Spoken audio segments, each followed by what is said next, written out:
Meltology is the study and exploration of melted structures that were damaged during an extreme heat event that apparently took place in our not-so-distant past. We're talking temperatures well above 6,000 degrees. The evidence is all around us. You just can't miss the melt. And once you see it, you cannot unsee it.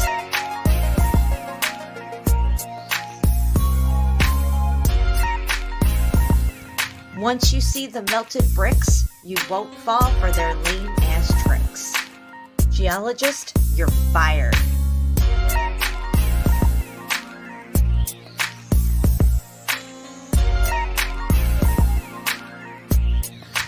The word mountain has no standardized geological meaning, so there's that.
Meltology 101. Boom, baby.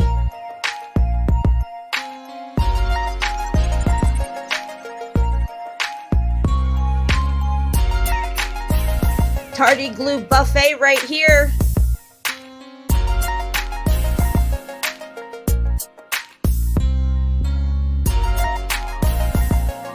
A successful woman is a woman who can lay a firm foundation with the bricks that others have thrown at her.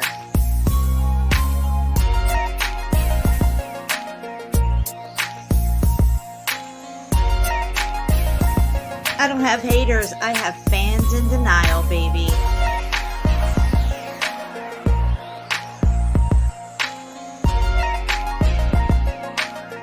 This is a jackwagon free zone.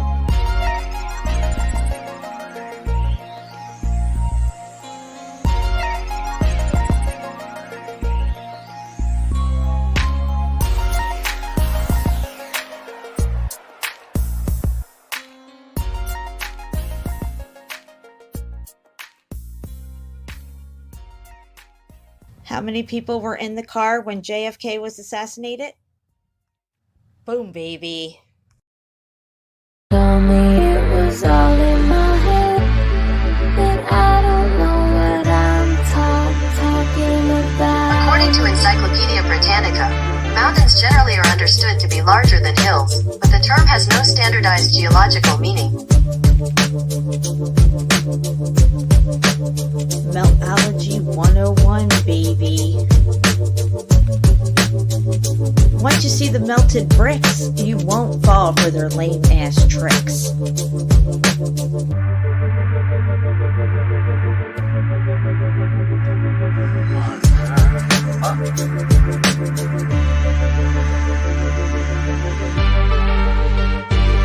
Geologist, you're fired.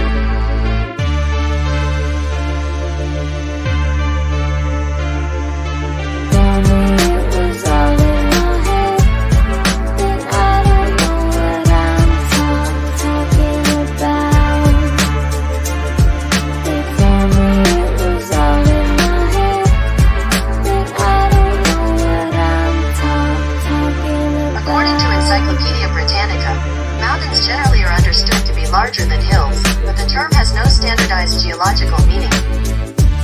Boom, baby.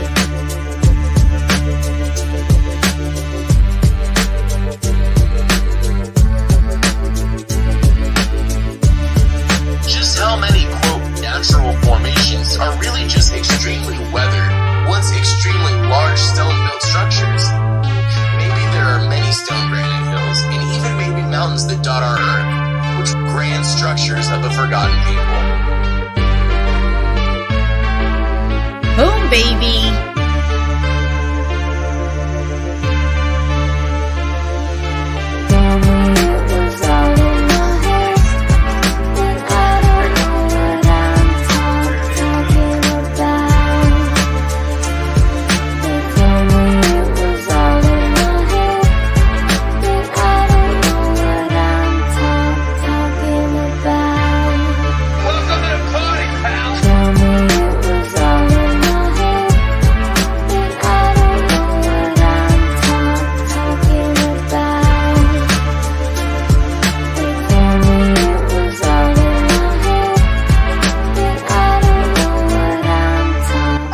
Encyclopedia Britannica, mountains generally are understood to be larger than hills, but the term has no standardized geological meaning.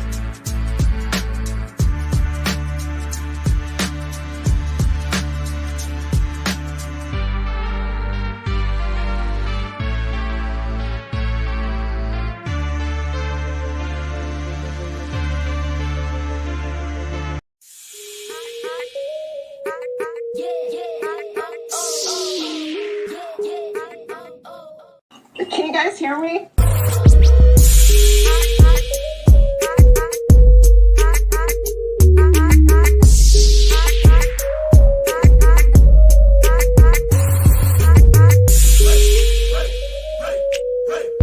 Can you guys hear me?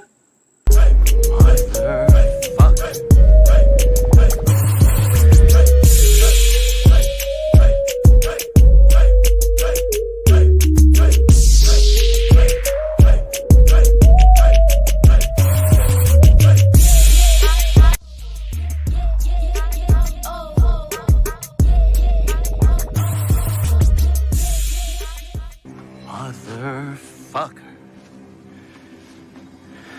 Can you guys hear me?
What's up, everyone? Welcome to the show. And Jinx wanted to say hi. Hey, Jinx? Yeah, okay. Let's bring up Jen, TTS69. I'm on the wrong side. Hold on. There you go. There you go. No, I feel much better Much now. better. Yes. So, Hi, how you James. doing? Yeah, she's gone now. So So cute. yeah, she just wanted to say hi, I guess. But yeah, hi Jen. How are Thanks you? for having me on, Chapu. This is exciting. I love doing shows on your channel. Yeah, I don't know what got into me this morning. I just wanted to Like, you do want to do a what show? you do. So yeah, you want to do a show? I don't know on what, but We're doing it. We're Yeah. just doing it. Going for it. got a couple of things that I had wanted to talk about. Couple shows, so let's just do it all in this one. So Mm-hmm. And we're going to go look at some of the links that I have as well, following with your title, energy, frequency, vibration, the ether tech that they were using, and the Egyptians and what kind of technology they had, which was basically the same as Tesla technology, DJed columns, and energy, frequency, vibration. exactly. Yeah. And those sites, I haven't brought them up in a while. And we'll maybe people forgot about it or haven't seen them yet, but they're lengthy sites, and there's a lot to go over. A lot. It explains so much about what we're seeing with this technology. Yeah, because all this, what you just mentioned, light, frequency, sound, vibration is the basis of this place. It makes up this place totally. Yep. And everything that we use is based out of these vibration. All is vibration, like electricity, movement, anything, emotions, thoughts. All of them has a vibrational frequency to it, and you can harness it some way, and you can use it in other ways. And what it seems to be like with this, when we say energy in the ether, the air that we breathe is literally energy, guys. So this energy has a frequency, and I think as we go up in our atmosphere within the dome, those frequencies tend to get higher as you get higher as well. So you're tuning into these certain frequencies with this technology that they were using, especially the headgear that they would wear. Yeah, because everything. Let's see. Well, let's start right away with some the picture to explain a bit what you just said. Mm-hmm. Oh, I was looking at the wrong screen. So, I do that all the time. okay, then, yeah, well, I'll take this one. Okay, this one, it's easy to see. Because like anything, even us, every objects, this is how they act. Can you see it? Yes. All right. Yep, we see it. You want to make it on extra big for everybody? Here, I'll do that. There we go. So this is just one building. Mm-hmm. And this is the lines here. This is like what we call the etheric field, the air, the energy that's all around us. But buildings and humans and animals, anything like pushes the energy, like it compresses it like upwards. Like here, where it compresses, where they usually put the crosses or the spires. This is where the energy is more compressed because of the buildings. Exactly. And depending on the shapes also. It's all have different aspects. Right. This is why we see some with conical roofs and domes, and other types of even the obelisk with spires and tech on them as well. Of course, they give us narratives like they're reliquaries or have some other type of purpose, just aesthetics, but we know better now. Yeah. We better understand the grid system and what they were doing. Exactly. And all of these have specific frequencies, like in each lines, because it's kind of like, well, I'll go right into another picture. What I like to compare it, and many great minds, or if they're real or not, did the same thing. They all compare it to sounds of music, Yes, exactly. And this is what in the 1800s they had everybody change the tuning of their instruments to from 442 to 430 or something like that. Yeah, from 432 to 440. Right. Okay, I Not, had it not a back. big change, but just a good change. Not a good change, but a change, because the 442 is more harmonious with the nature, Hmm. and the 440 is just off the beat. It's still Right. there, but just off of it, so you don't get the full um, Uh, vibration benefits. Right. And if you're tuned into your favorite radio station on the old ones where we'd have to turn the dial and tune it in to that certain, 99.5 FM. If you were at 99.4, you could hear it a little bit, but it'd be staticky and it would pop in and out and it would break up and you would not get the full enjoyment of 99.5 if you were on 99.4. Yeah. So, exactly. and it's the same goes for everything around us. And the But fact that they are soaking us in 5G technology and small radio waves, really yes. small, extremely low frequencies, is extremely bad. Yeah, the extreme low and the extremely high both are bad, exactly like electricity. Hmm. If you get a big amplitude, you will get shocked and die, and low not so much, but depending on the amperage, it's Well, they're actually using, sound cannons. They've been using them for a long time, but they have reintroduced them to our military over the last 25 years where they're using sound cannons and buildings in certain areas, at least in downtown Philadelphia back in the 90s and the early 2000s when skateboarding was really popular and kids were skateboarding all over downtown areas and stuff to keep certain age groups away from their buildings. They would have technology put on their buildings that would shoot out a certain frequency that people between the age of 10 and 19 or 10 and 17, something like that, because the ear canal grows at a certain rate. And when you're between those ages, your ear canal takes in certain frequencies that it wouldn't if you were an adult, which would deter that particular age group away from their buildings, because clearly they don't hire people under 18 or whatever. You wouldn't have no reason to be in this building or even on its property unless you worked in it, that kind of stuff. Yeah, anyone can go download any app, hearing app, and you can try it. You'll see for yourself how old they say how old your hearing is, but it is different for everyone. Like me, I've been to, I always had like hearing problems, not problems, but with my canals. So my hearing is not.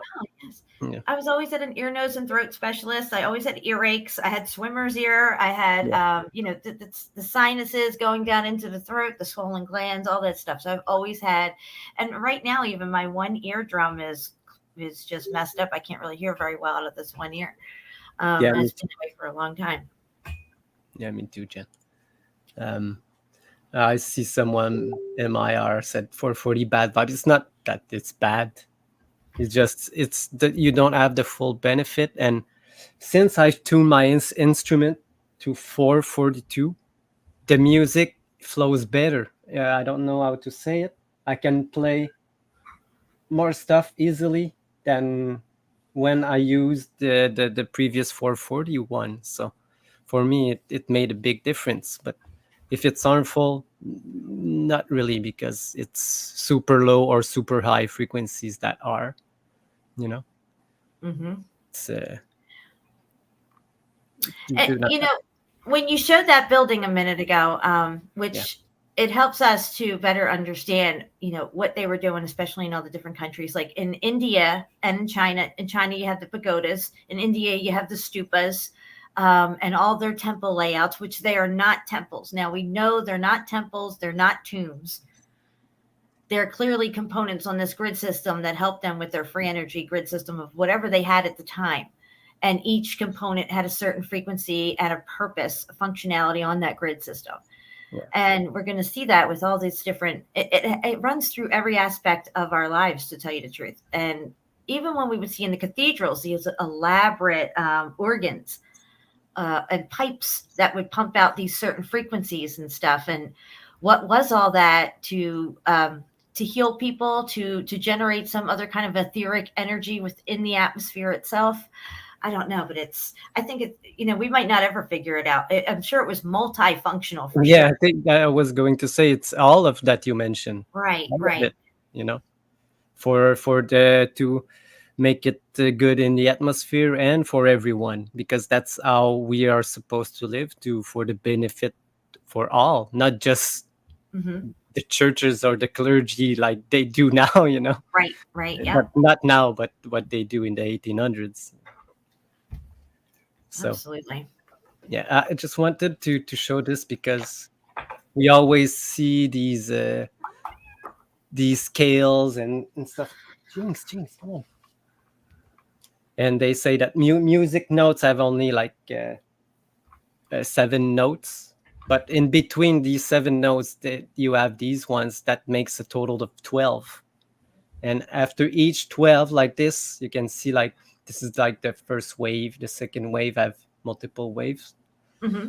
But when you arrive at 12, you start again from the start of the frequency, but at another level, or what you call in electricity amplitude. You have voltage and amps.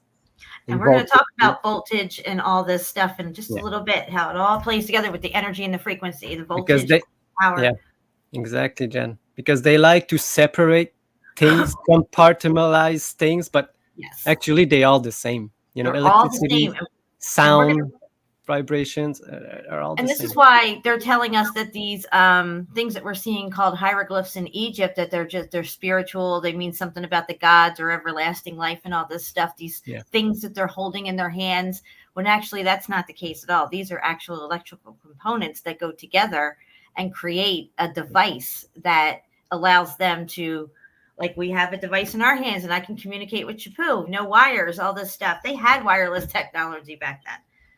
Yes. And what I like, it's how the G, the G, they use it for a lot of things. And in music, you can see like it's the perfect separation from both waves. It's a perfect wave. It's what they call a yin yang, black and white kind of thing. no. What? Yeah, I was trying to find like the name of in the frequency. I don't remember. Not an octave, but one 1 hertz, one frequency, because one consists of 1 up and 1 down. Oh, okay, gotcha. That makes one. And the G, they use it for the god, for the masons, and this one in G in music represent the sun, the planet of the sun. Always in the perfect alignment. So all is connected to everything. And also when you look at another kind of musical scale, this one you see, no, that's but it's always like in a spiral motion, because like I said, when you arrive at 12, it doesn't start back at the first one. No, it continues on another, like. Right. And this is a 2D image of a 3 and 4 dimensional vibrational frequency, just like we were talking about the sigils and the sigil dancing. We're seeing the side view of what this looks like frozen in its frequency right here. But if you can imagine it twisting and turning, and just like a DNA strand even has dimension to it, like the sigils. You see a sigil, you pull up sigils and you look at them and you see them, but imagine them like a wind chime with dimension to it, and they're moving and spinning and turning. And that's why you have a lot of these the spellcasting codes of choreography, all this spinning going on and all this different movement, like we saw in the alien ant farm video with the kid with the mask on doing the sigil dances. He was spellcasting with that. And they understand these frequencies. Yeah, it's from a long time that they know, because they have been like making books and experiment on this type of thing. I don't know if this and they've one. Weaponized music. They've weaponized it to control the masses and to steer their narratives and to steer humanity in the direction they want to steer us. Yes, because I was trying to find the one. As you can see, it's always goes like this in a spiral Melanie's pattern. here. Look, Melanie's here. She's a little late. Can you guys hear me?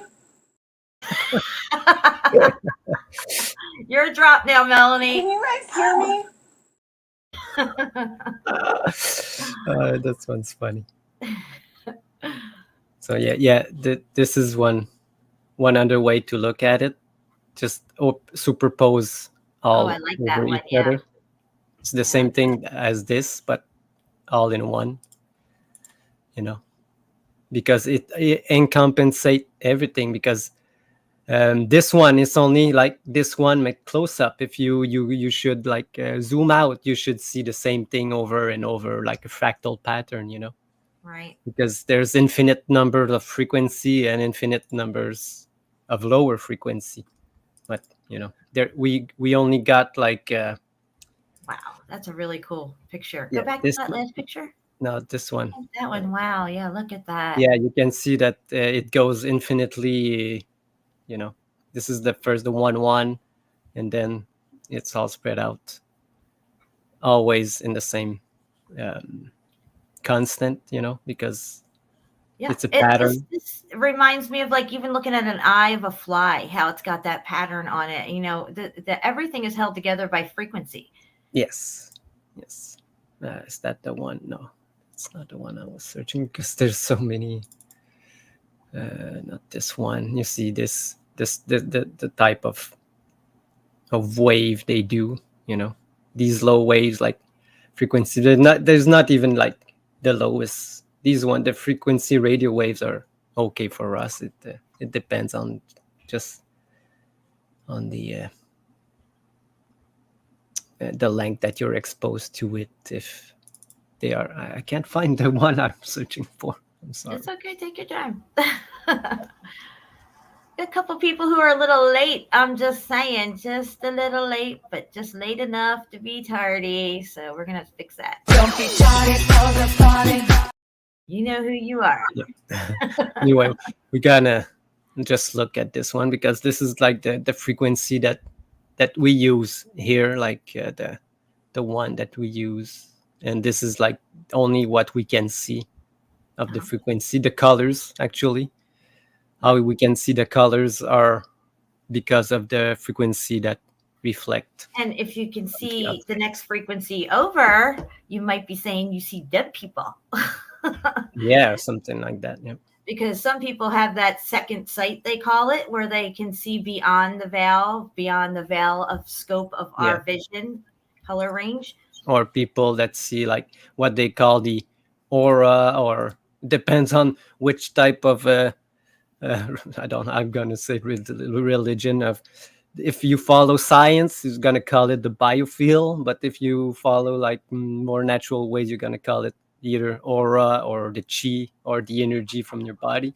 Right. But they're all the same thing. All the same thing. Our body gives off a frequency that can be seen if you have the eyes to see it, and some are born with that sight. Yep. But maybe it's a defect, because just like being colorblind, it's a defect in your cones in your eye, because a malformation. But these maybe they had one more that we don't. That's why they could see these type of frequencies. Right. What the freaky thing is that when they're making these genetically modified, designer babies, they can activate these parts of their DNAs to have this stuff. Yes. And, then they're messing around with stuff they shouldn't be messing around with, of course. Things are the way they are, I think, for a reason. God said it this way. And, man goes tinkering beyond his level. Yeah. No, they tampered with the DNA for sure for a long time. And now, today, it's even worse, because they try to hack the DNA now, But they're not trying. They did. They do. They're weaponizing it. Yes.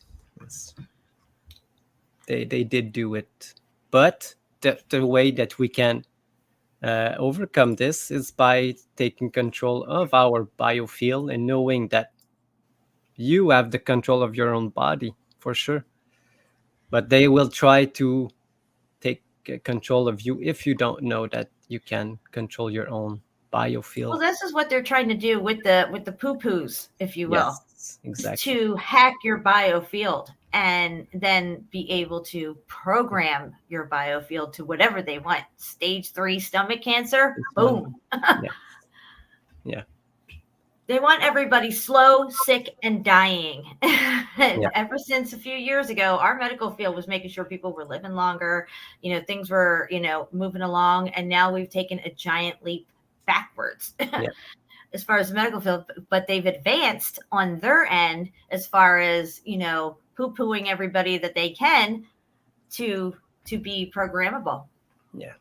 And what they use most of the time is our emotions, because our emotions drives all of us, and if you are like in these low vibration emotion, like most of the people here in this place, not here in the chat, but in this place, most of people live in those low vibrational emotions. Mm-hmm. And just sometimes you have these high vibrational emotions, but you should always be like all of these ones every day. Mm-hmm. And these ones not too long, because if you stay too long in either of these ones, you might lose yourself. And this is very, very true. Depression and strife in your life, different things that happen, especially if you're not used to coping with those things. Some people are used to that kind of chaos in their lives and they can handle it. Yeah. But other people, wow, there is a helicopter. Do you hear this? No. A huge helicopter just went over my house. That was crazy. I just got lost in my thought here. Oh, depression. Yeah, you get stuck in this stuff, and it can really sink you down like a weight. It's heavy. You can feel it. That is in such a negative vibration, and it gets stuck in that. It's really hard to get out. It's mucky. You get stuck. Some people wallow in it for years, even. And then of course the medical field comes in and wants to medicate you and stuff. But a lot of things that happen to us during our childhood, traumas that we endure during our childhood, whether they're extreme or mild, they're still trauma nonetheless. And if those things can surface later in life. So when you do have something traumatic come up, it's a lot more difficult for you to deal with whatever that is, because maybe you haven't fully healed from trauma that you had that you didn't even realize you had when you were younger. All these things play into so much with our emotions. Yes, exactly. And these emotions, you need to let it go as soon as you can, because when you wake up in the morning and you wake up like frustration and irritation, that's how your day will be, so you don't want that. So. You want to try to live in the attitude of gratitude. Inhale, love, exhale, gratitude. It's not easy all the time, especially in this crazy place we call our reality. It can be very trying, but also you can kind of make a game out of it and then just, be mindful of yourself and your emotions. And when you feel yourself getting triggered into these rages or sadness or pissed off or worrying about, worry is a huge thing going on in our world, because people hang on to worry. Some people, it's their only purpose in life to worry. And you need to let go of worry. You need to live in the now, because when you're worrying, you're either worrying about something that happened in the past that you shouldn't be dwelling on, or you're more worried about something that's happening in the future that you have no control over. Yeah, exactly. When it goes on and on, if you worry and then you start to blame and you get discouraged and then it's all the spiral down. It's one after the other. If you don't get over it, then just move on. But the only way you can do this if you can feel good about yourself. Just feeling good, it brings you up. When you talk a good thing, that a good quote that I really like is one from where is it? Look at Mark says, I play a game every day trying not to see melted stuff. I lose every time. No, you You got that right, Mark. Yeah. And your interview with that old world Tartarian research guy, sorry if I got his name wrong, was really good. You did awesome on that. I love that. Yeah, nice. Because it was what, maybe an hour and a half, and I was listening to it, and then it's already over. I think it was last 40, and I looked, wow, it's already been an hour and a half, and I wanted more. I wanted it to continue, but but they said they might do it again, so might Oh be yeah, definitely. That would be cool. yeah. But yeah, this is what I love. This quote, don't speak negatively about yourself, even as a joke. Your body doesn't know the difference. Words are energy and cast spells. That's why it's called spelling. But Yep. change the way you speak about yourself, and you can change your life. What you're not changing, you're also choosing. That's very true. And if you put an S in front of the word WORD, you have sword, and they can cut Yes. like a knife. So Exactly. you watch what you say to yourself, about yourself, and to others. Yes. No, words are like swords. Mm-hmm. They're even more powerful, because bodily wounds, it heals quickly, but emotional wound with words can be harmful for a lifetime. This is Some very people true. Very, very true. cannot get over some things that people said, and That's very true. very true. So let's get into. I had like a lot of videos and stuff, but I don't know where I'm going to start with. Which one? Well, I'm just going to play this real quick just so everybody knows. I'm pretty sure you already do, but in case you don't. According to Encyclopedia Britannica, mountains generally are understood to be larger than hills, but the term has no standardized geological meaning. Yeah. That's right. All right, so I got this one. Oh, this everybody have seen it, but it's always nice to relook. All right. Okay. So I am still sharing. Yeah. Okay. Yes. Yep. There you go. Okay. So everybody knows about these frequency patterns that can be done with just frequency and salt. Just Yes, crystallizing. I love this one. Yeah. Is this the one where they show it turn it into a dragonfly? No.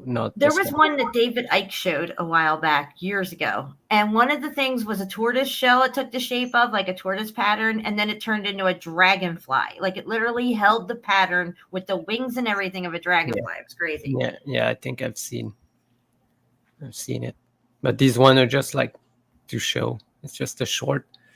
I think that I have like a longer one. Where is it? The one, I think it might be in this one, because this one, I think it's the one that everybody have seen. Mm-hmm. Yeah, it's been a while since it has been playing on YouTube. I remember the first time I saw that video with the salt on there, and I was like years and years ago, and I was just so blown away. It's crazy. Like this. You can see the patterns, and you can see all the patterns of life, in all of this. Absolutely. Sacred geometry, cells, everything. Yes, exactly. And all they're doing is tuning into different frequencies, and it's doing this, guys. Yeah, just vibrations. It's the vibration that actually does. So if they can figure out the frequency of the cancer, all they got to do is tune into that frequency and then double it, and it dissipates it. Royal Raymond Wright frequency machine. Look it up. Yeah, I think it's you just need to find the frequency and hit it with this frequency, because the same frequency interact with each other and nullify each other. Exactly. And we know that the higher ups who run the show and the medical and all that crap know all this stuff. Yes. They should have. We should all have these machines in our houses already. We wouldn't need them. You see how it works? Yeah, but that's why they needed to destroy all this information, because the medical system they wouldn't need of it. We wouldn't need of any of it, except if we like break something or something. But even breaking something, an accident, like we always say, nothing happens for nothing. Everything has a reason. Yes. And if you listen to the Germanic New Medicine, it tells you everything. Even if you broke a feet, it's something you did in your life. It's really something when you look at the research that they did. They are so far advanced. I can't even imagine where they're at with all this stuff. Jen, I had a site. I know I already told you. I had a site about all the patents that they do in the US. I started looking into some of it. I had to stop because it was too crazy. I couldn't believe what they were playing with. Yeah, I mean, we don't even know what's real anymore, guys. I mean, they're just messing with stuff, and they get so much more advanced, and they're doing stuff that we can't even really fathom. Yeah. I got one of these 5G lights out front of my house. God only knows what that's doing. And that. Once that showed up, things really started changing around here. I mean, even in my personal life, it's just crazy stuff. Yeah, it can affect. Drop this pole down. Yeah, it affects your emotions. Mm-hmm. So, but this is what you were talking about. We showed it. You see how different frequencies affect the same one. You see, this one was not the same one, but if you hit the same vibration, it absorbs the vibration or just reflects it. Right. Because it's a reflection. Only the one that he does look. Nothing happened with this one.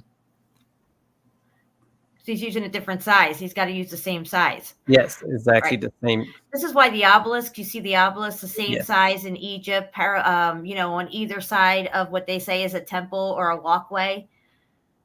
Yes, that's what I wanted to show right next. Like they always have these pillars, the same type of pillars.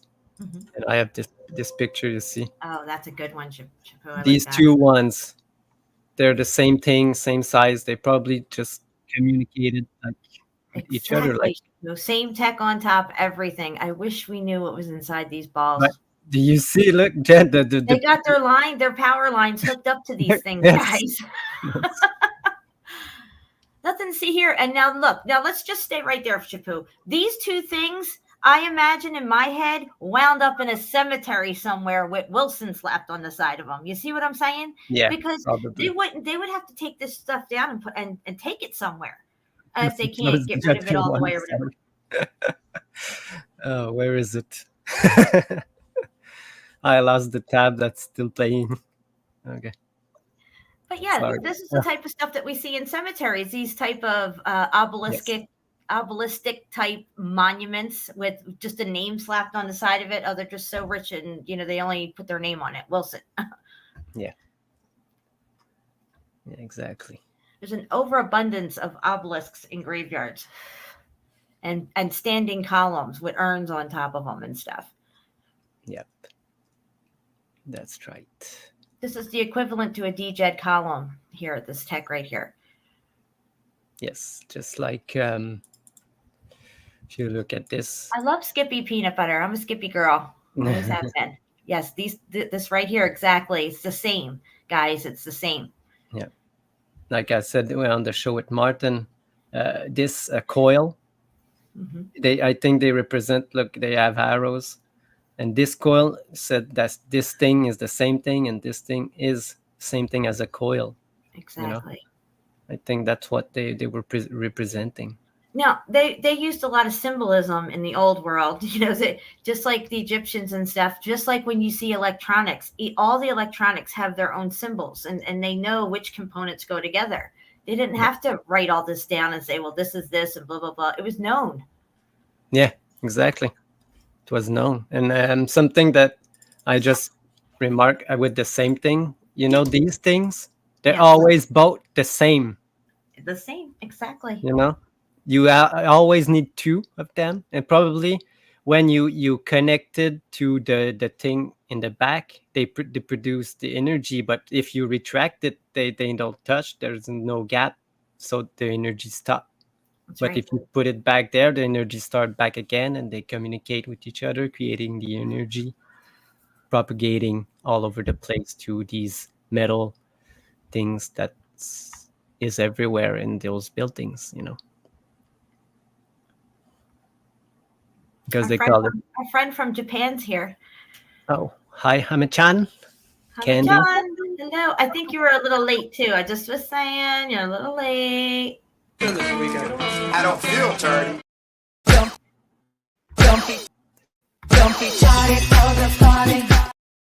I don't know why you did that. It sounded cool though. I know what. Anyway, we're gonna go on. Mercury's probably in those balls, but I can't say for sure. It's an assumption, a theory, until I know for sure. No, it could be some kind of red mercury, not just mercury, but you're red talking mercury. about mercury, Jen. I'll just go. I have something I want to just cover. I'll cover it right away because this is really interesting. Okay, look at this. They call it Mercurius here. This is a depiction of Mercury, but on a cross. And we know the cross of two frequencies create the energy. That's right. You're going to see And look, that he's also. holding two. They said caduceus, but it's not the same thing as the medical one. Yes, exactly. It's two rods with that makes energy. Exactly. Now they try to. They say that the Ankh in Egyptian terms means giver of life, and it has to do with the gods and spirituality and stuff. But it's actually a component just like this. Yes. An Ankh is just a cross, but with the rounded top. The oscillator. It oscillates. Yes. Exactly. Do I have the picture of it? I think it's in another folder. But we know. I know what you want, what you're mentioning.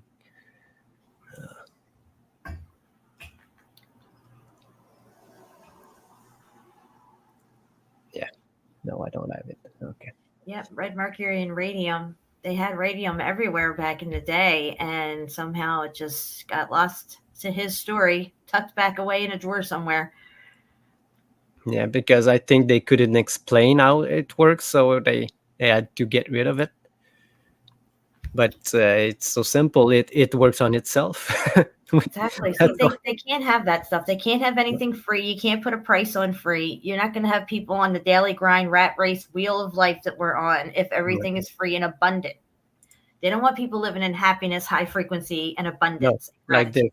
Just we talk about all the earth, our art energy control this place. Mm-hmm. If we are in low vibration, like what's going on right now, a lot of people are in low vibration because they think that a lot of people are getting killed, but we don't really know what's going on. Can only see what they show us, but what they show us, it's not. What they show us is fear-based mind control, whether it's happening or not. This is to keep everybody's consciousness trapped in fear that it might come to your front door and get you. All this stuff. Yes. And I said on CFM last time that they were talking that somebody from Montreal, I guess from Quebec, Canada, was killed, and he was 33 years old today. They said that someone from my city, I think they will do it for every city. Oh, someone close to someone in the city was died over there, just to get more people sad. They never say anything good happens. They don't talk about anything good, wonderful, and beautiful that happened during the course of any given day on the news. Yes. And this thing is what we were calling our heart energy. But when I see this, every time I think about this thing, not this one, but these ones. They were Oh always. yeah, I remember this. The Care Bears.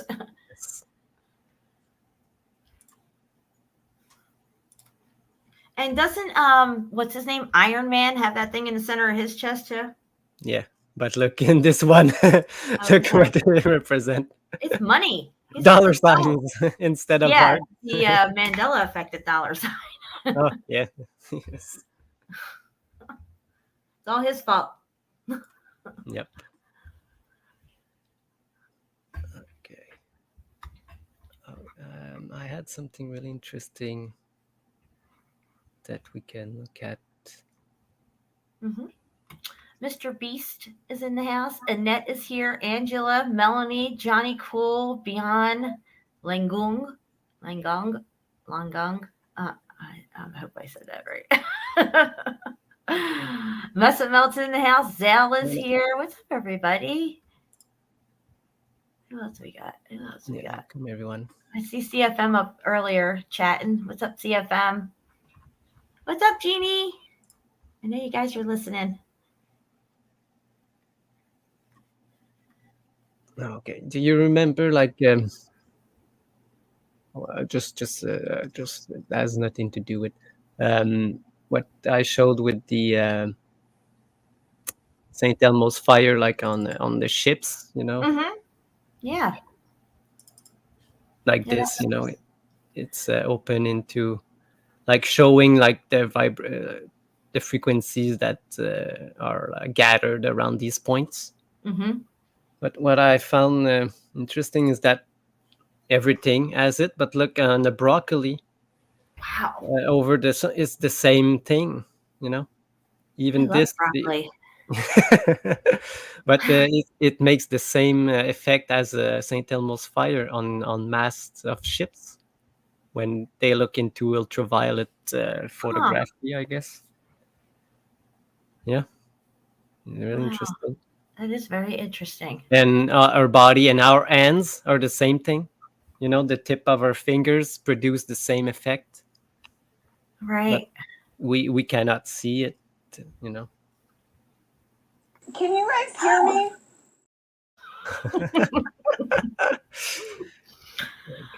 Oh. All right. Okay, so we'll get into. Can I share a tab real quick? Oh yes. Okay, all right. And then while you're looking and get sent it, we'll like bounce back and forth between each other. Yeah, go ahead, because I have so many. My stuff is all mixed up. I have to search for. All right, good. Oops. Entire screen share. All right, can you guys see this? Can you guys hear me? We can see it. All right, so it says Jacob's. Should I show this one? Is this going to be okay for you, Shapu? Yeah, no problem. Are you sure? Yeah, no. Okay. It says Jacob's ladder and the antenna of the temple, the human body, because your body is the temple, and you have temples on either side of your head. Yes, they call that your temples. Ancient monuments and temples appear to have been designed to harness cosmic and terrestrial forces. They function like a transceiver. So here's a diagram of the pyramids, and they explain what's going on with these types of things here. I'm not going to read all of that, but I want to scroll down here a little. It says, all that is waving in resonance with vibes. So we're talking about energy, frequency, vibration here, guys. I will drop this link in the chat. I'll do it right now so I don't forget, because this is a lengthy site. We're going to scroll through it. It's very educational, very informative. I encourage all of you to take a look at it and do your own research. So I've had this site for quite some time. Okay, so here you can see that they're harnessing energy with these types of components. These are not temples and monuments like they would have you believe.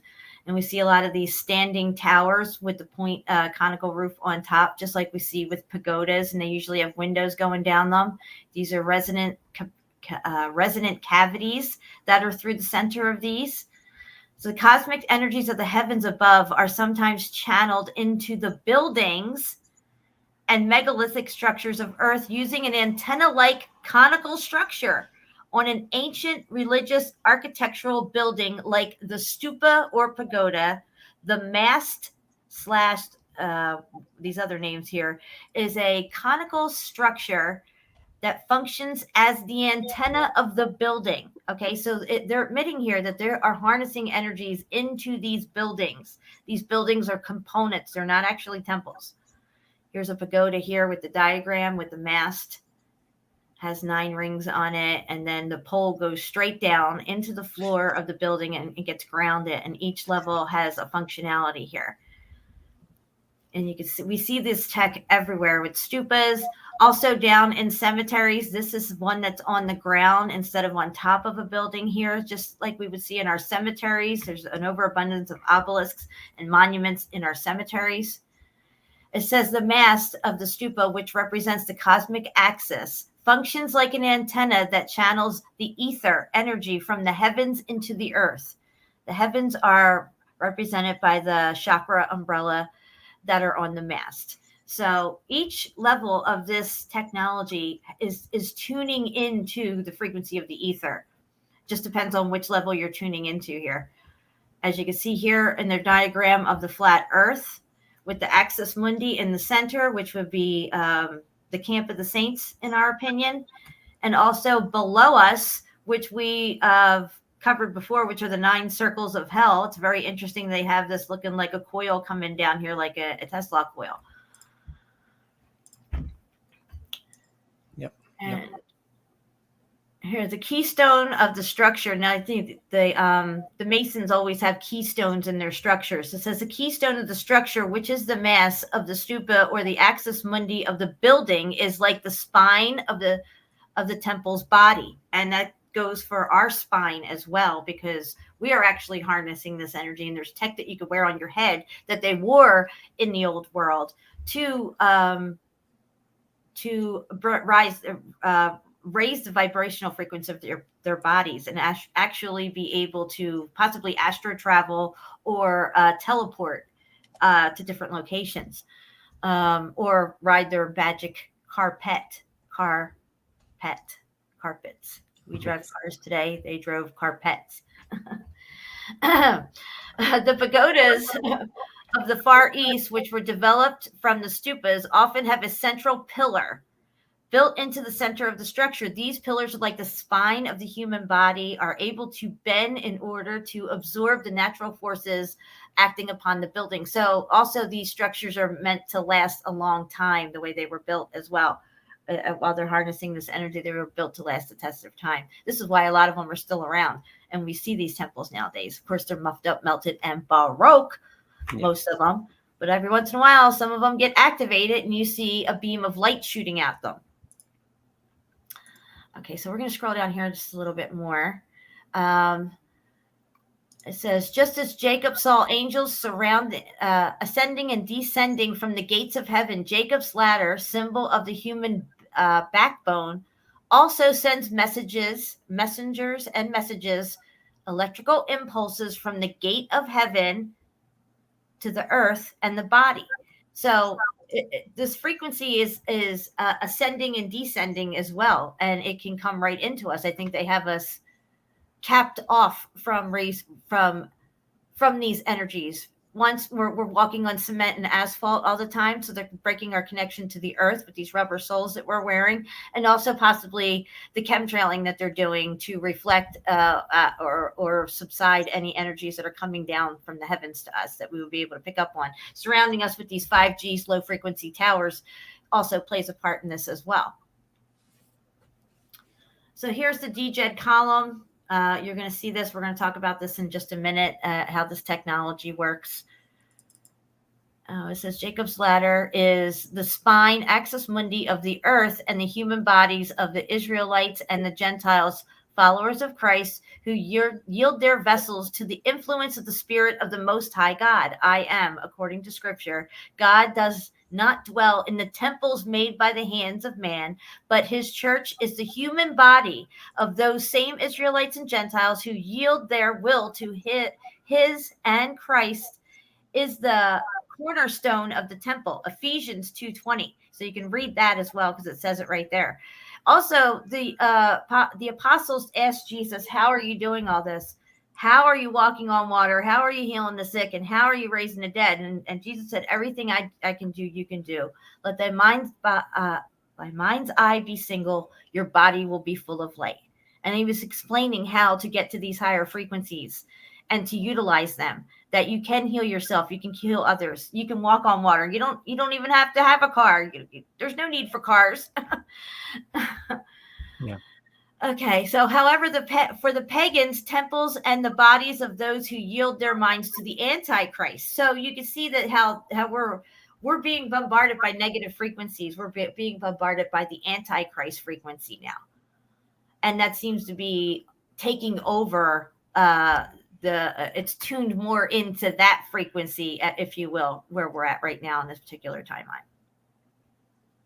Okay, so here we're going to talk about the DJED columns. You see columns standing everywhere. If you look at the Roman architecture, Greek architecture, every architecture across the plane, you're going to find standing columns around the domes, around the buildings, down causeways, all over Vatican City. What is with all of these columns? Why did they need so many freaking columns everywhere? Well, this is it. It's because these are DJED columns. The Egyptians' DJED is similar is shape and function to the modern high voltage insulators. The spinal cord directs and insulates electrical signals from the brain to the body in the same way that a DJED and high voltage insulators do. Now, that being said, I'm going to go over here to this Royal Light International page here, which I'm going to drop this as well. This is very informative, very educational. I've showed it many times on the streams. And if you haven't seen it before, you need to read up on it and do your own investigation. You will not be disappointed.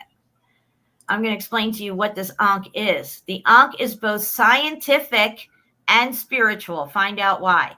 So here we're looking at the Ankh. The Ankh was used in ancient Kemet for many reasons, one of which was to conduct electricity. The Ankh was used to conduct electricity. That's right. Electricity was discovered thousands of years before Christ, and the Ankh was the tool they used, the Ankh. But not just the Ankh. They had other components that went with the Ankh. They had to go together in a specific way to create this frequency that they could utilize, that they were trying to harness. It says the Waz scepter in the top left of the picture, which is this right here, guys, represents power that flows through the Ankh. And it can also be seen going through the middle of the Ankh in the pic at the above. So here you can see the Waz scepters running down through the center of the Ankh. This is what it all put together. Yeah. And they put the eagle there to show you that they use this symbol as well for the energy. The eagle with the open wings. Right, exactly. So the DJED in the right of the picture, which is this one right here, it looks like a column, DJED column. The DJED in the right of the picture was used to help with voltage, and the Ankh itself is what was used to help with the flow of the electrical current. So here's our question. What is a DJED pillar? And the answer is DJED pillar is a symbol from ancient African culture which represents concepts related to stability representing voltage. You have columns everywhere across the plane. Everywhere you go, there's columns. They represent voltage because this has a component, it has a purpose and a functionality on this grid system. So why do we need the columns? Well, we need the columns to go with the Ankh because it's a DJED column if you're making this particular component. A cell phone's a little bit different than your laptop. Your laptop's a little bit different than your computer. Your computer's a little different than your alarm clock. They're all different components used for different things. The components used in your microwave could be very similar to what the components are in your phone, but they have two different functionalities. Yes, Okay, the DJED pillars are to like gather the atmospheric energy. They're actually like the Tesla towers. Yes, that's what it's for, gathering the energy. You know, they take the energy from the ether. And you were going to talk about the Ankh. Yes. That is the thing that it will vibrate with the energy, you know, and then it will be transferred to the other end that what you're going to eat, that the scepter, so. Yep. So the Ankh, it represents life or giver of life. I have 2 Ankhs tattooed on me, actually. I never knew before I read this site that they had anything to do with electricity or actual components. These are actually components that go together. And when you have the Ankh and the DJed column, you have current and voltage. Then you need the Waz scepter, which is a symbol related to power. Yeah. So once you have voltage and current, you have power. They're telling you right there. It says the Ankh is the ultimate spiritual carrier wave of energy created by the ancient Kemets. Yeah, because for me, what it represents, the Ankh, it's like a tuning fork. Mm-hmm. Because it will take the vibration of what you put it to, like do I have that video? I saw a video today that someone was ringing like a tuning fork and putting it on a bell, and if the tuning fork was vibrating in the same thing as the bell, the big bell will vibrate as well. Right. So it's crazy. So here we have the god Ptah, and he's actually holding the Ankh, which has the DJed and the Waz scepter in it. It is said that the instrument or god particle was used to heal the body and bring life. So this thing that he's holding here is not just some ancient, weird-looking staff thing that, just did nothing. It had a purpose and a functionality, and it actually worked. It says when the electromagnet described in the Book of Ptah technology is constructed by connecting the DJed, the Ankh, and the Waz. It heats up as electrons move through the solenoid coil of the Ankh. The solenoid coil of the Ankh. Thus, there is a direct relationship between the movement of electrons or electricity to the flow of heat or thermal dynamics. This relationship is further strengthened by the fact that the ancient African deity of technology and engineering named Ptah, who was depicted holding the DJed, Ankh, and Waz scepter symbol in his staff, is said to have been married to the goddess named Skemet, who was related to the power of heat or thermal dynamics. Yeah. And they use this technology for the boats, I think, because the mast are the pillars. The Ankh is the anchor that they drag in the water, but not on the ground. And the boat itself becomes the energy, So absolutely, Shabu. It's crazy how they use all of this and never told anyone. Exactly. So here's the Ankh again. We see this all over Egypt. Now, when you see this thing and you're looking at ancient hieroglyphs from Egypt, now you know what they mean. They are electrical components.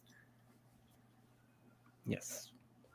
And here it shows here the flow image of what we see a lot of these, the Arch of Triumph and these types of things, all this type of architecture, they're actually giant CPU magnets. This is another site here I have. It talks about the they're not actual magnets, but they behave like a magnet. That's more like precisely because that you can bring metal, it won't stick to it, But right. the etheric energy behaves like a magnet would on the electromagnetic field, I guess. Right. So you have the U magnet, which is the loop here. The U magnet would be making the energy oscillate and come back down again. Yes. Okay, so it's not just shooting out everywhere. They're looping this energy. You got the large induction coil here, which is the spine of Osiris. That's how that's how it can vibrate for a longer time because of this looping. It doesn't dissipate. It's infinity. It's everlasting life, which is what the Ankh represents, like an everlasting battery. It's everlasting life. They told us slightly different what all this stuff means in Egypt.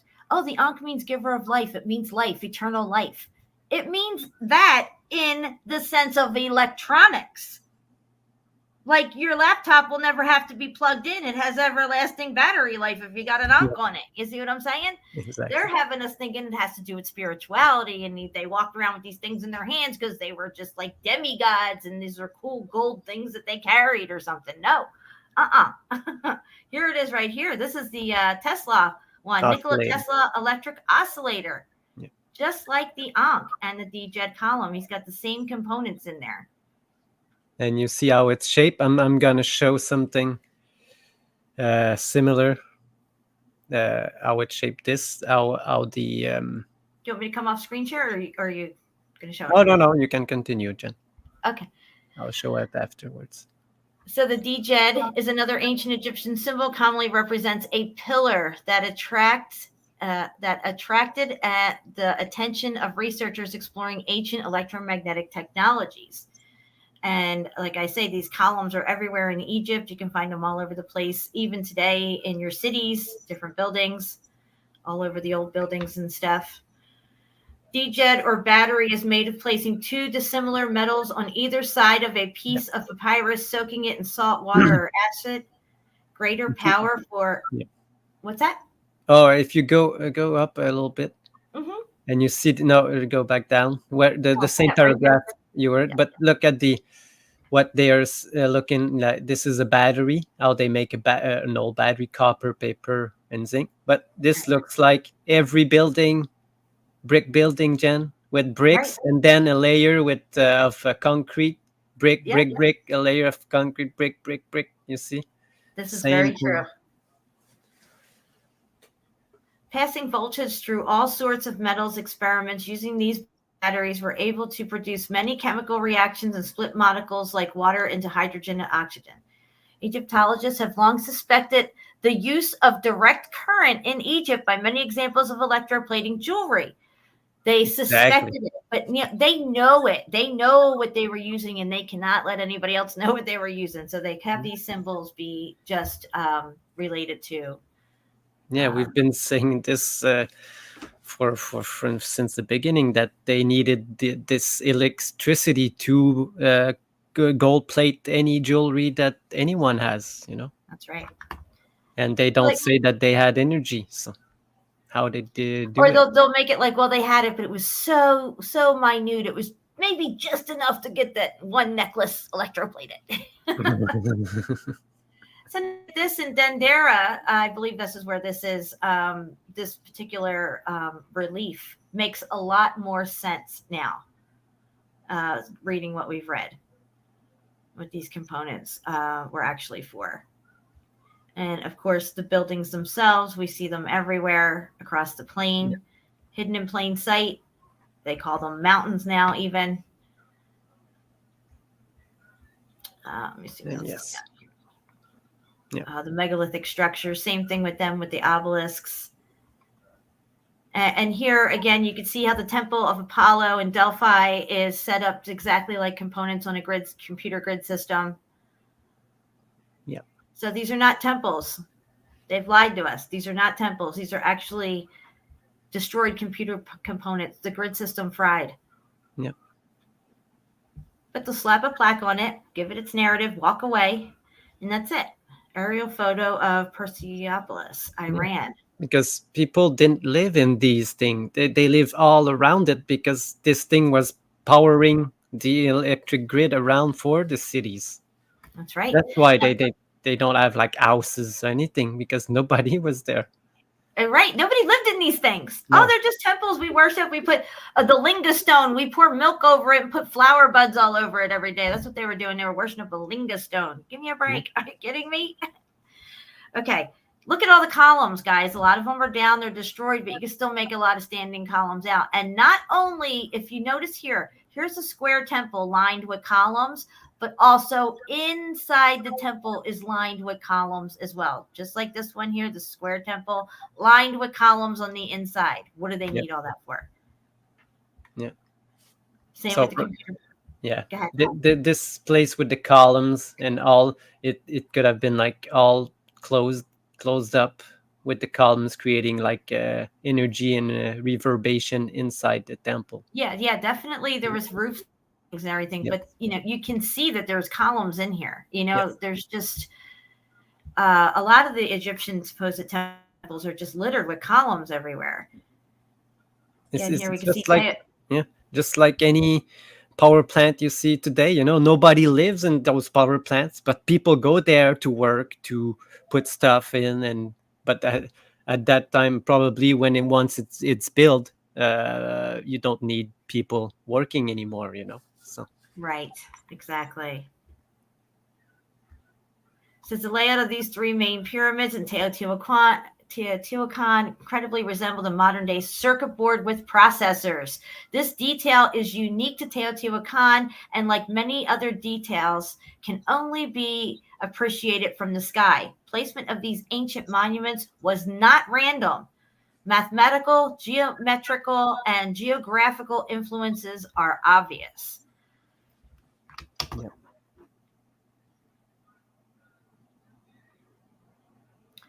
Let me see what else is down here. Okay, well, they show the globe here with the ley line patterns, but if you just take the globe and squish it down flat, you have the flower of life pattern, which was being utilized with this Earth grid system. The world grid or Earth grid is a theory of our ancestors supposedly constructed their monuments on energy ley lines. When mapped and connected, create a significant pattern, some sort of energy web. The whole idea of the world grid is that the Earth is like a huge crystal with the energy flows around it at little nodals. Energy paths intersecting and move all over the world. Now, these nodal points where they intersect are extremely high energy frequency points.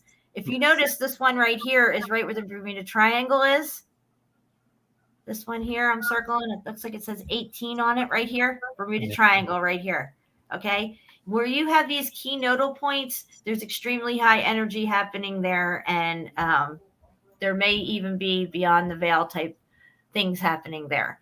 Number 8 over here looks kind of where possibly where Skinwalker Ranch is. I'm not saying for sure if that's the location or not, and also could be kind of where Yellowstone is too. I'm not sure. Yeah. But again, these are high frequency. If you look over here on Australia 44, I'm not sure if that's Pine Gap or not. I think Pine Gap might be over the other side. I don't know, but the one that was in Quebec, number 9, that's also my favorite number. But yeah. I think it's at the Tower of Babel. See? Yeah. Okay, and let me see what else I have here. Okay, so jumping back over to, what was it? Jacob's Ladder. Okay, yeah. Let me scroll back down here a little bit more, then I'll go over to you, Shapu. So here they're talking about the temple, your body temple. It's set up just like our Earth, the same chakra system, the same energy grid points. Our body is the temple. They want you to go to a temple. They want you to go to a church. Your body is the temple. Your body is the church. God, the kingdom of heaven is within you. And this is where you have to have that personal connection with Christ and with God and have that relationship and know thyself and know that you are pure energy, that you come from the Creator and that He loves you. And all of this is all going to just fade away. But what the problem is while we're here, we're detached from the true nature of ourselves and our connection back to the Creator.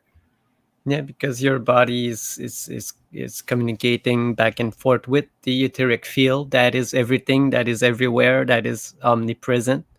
That is actually could be represented as the God of this place, the etheric field, all the energy that we're all going through.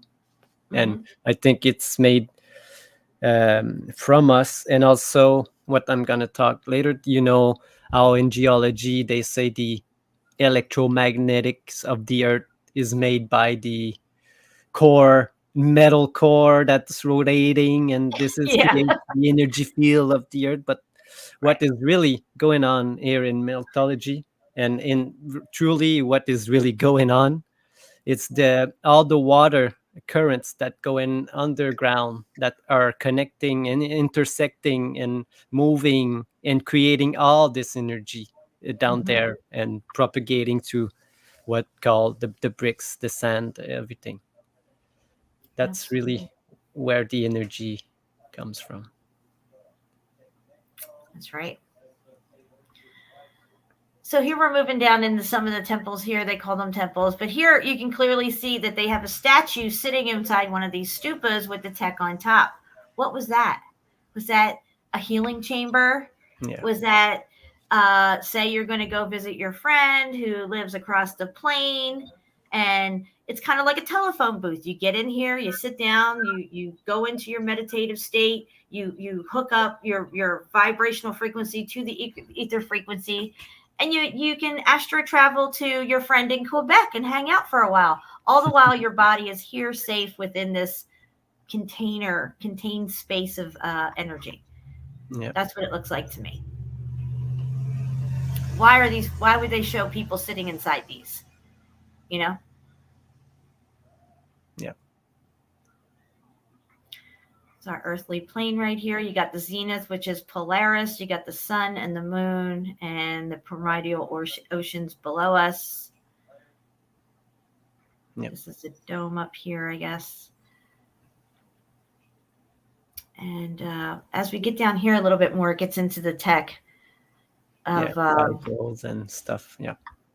Yeah, I just want to scroll down and show people the headgear if I can get to it, right? Okay, so here's the stuff that they were wearing in the old world. You'll see a lot of these statues with some kind of weird headgear on top. We see that all over, China, Japan, India, Asia, this type of stuff.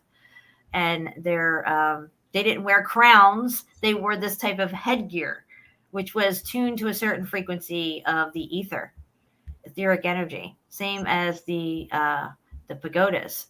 Same type of technology, except they wore them on their heads. And it's funny how they talk about us wearing tinfoil hats because, it basically has to be a type of metal. Like theirs was pure gold. Yeah. Now, when you see these things when you look at different places in Indonesia and Asia and stuff, you'll better understand what this technology is and what they were utilizing it for. It's called stacking plasma energy, which is why they have these different levels to it. Of course, the conicalness and how many rings is around it means how much energy you're going to stack, which means what you're tuning into. So if you're only stacking 4 or 5 toroidal energies, you're only going to turn into certain frequencies of the ether. If you're going higher with 9 stacking plasma as it's coming down, that's the type of energy that's coming into your building. And this is what it looks like. And they supposedly have ancient drawings of it that people were depicting through different countries, supposedly in ancient times. Yeah. Again, it looks very similar to the spine of Osiris, which is a DJed column, which is what you see right here with these 4 rings around it. This is exactly what stacking plasma energy happens within these DJed columns. So it says plasma discharge and the toroidals they're talking about here. Again, we see the Russians had a lot of this type of stuff too. They were using a lot of these type of coils and machine type components in their real world scenarios. They took all that away from us, but the Russians seem to have used it for a while. You can see here a Russian harp in Ukraine. Same thing. Yep. These rings are stacking plasma energy. They're harnessing energy and then distributing it back out into the ether to affect certain things, especially if it's directed. Then you have a directed energy weapon, directed frequency energy weapon that can be harnessed and directed. Just like this here, this temple has an array of stupas with their tech on top. What do you need all these stupas for? This reminds me of a graveyard. Just like the harp array right here. Can you still hear me, Shapu? Can you guys hear me? Yeah, you should. So the stupas are arrayed like a Tesla harp antenna field, guys. They're showing you.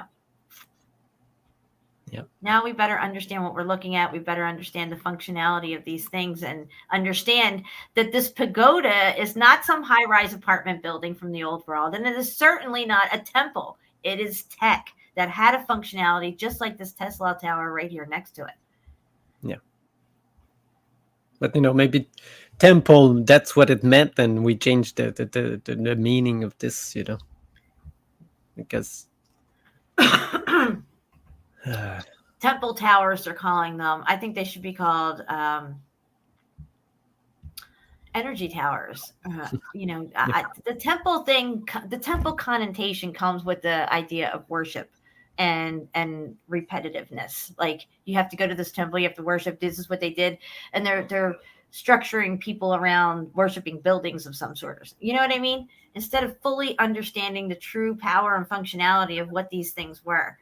Like, they tell us we're on a planet. They've always told us we're on a planet. They never lied to us about it. It's a planet, not a planet. So just because you say it wrong and you've brought up with this whole different narrative, you can't see that you're actually been told you're on a planet this whole time.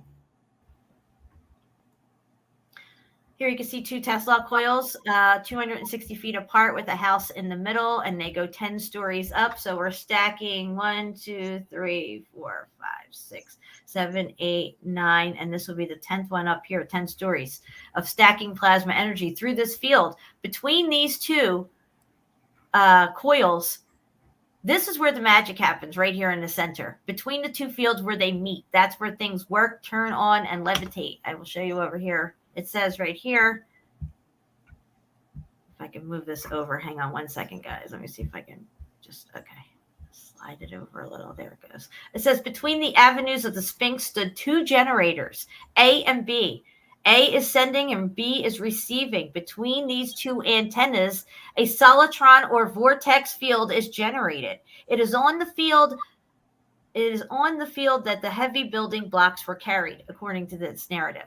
And that could be very true. I mean, maybe that is how they built the stuff. If they had the technology and they have these massive things that they were putting up, it makes more sense that they were able to float them into place using levitation through these devices to place, to mold, to reform and shape even some of them to fit even better.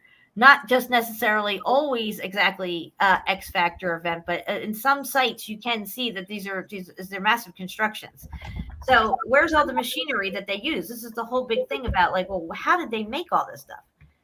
I think they were much larger than us as well. We have to factor that in.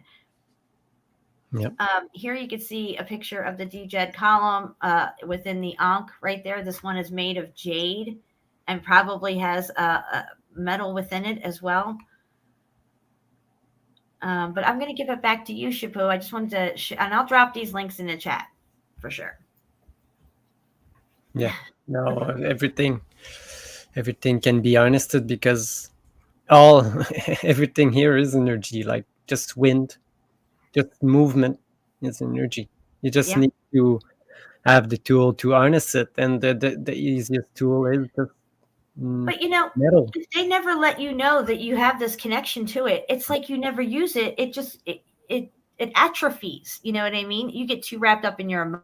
I had a whole thing. We're watching entertainment that's proliferating our brain constantly, and it's that in itself is steering our emotions. Just the entertainment itself that people saturate themselves with.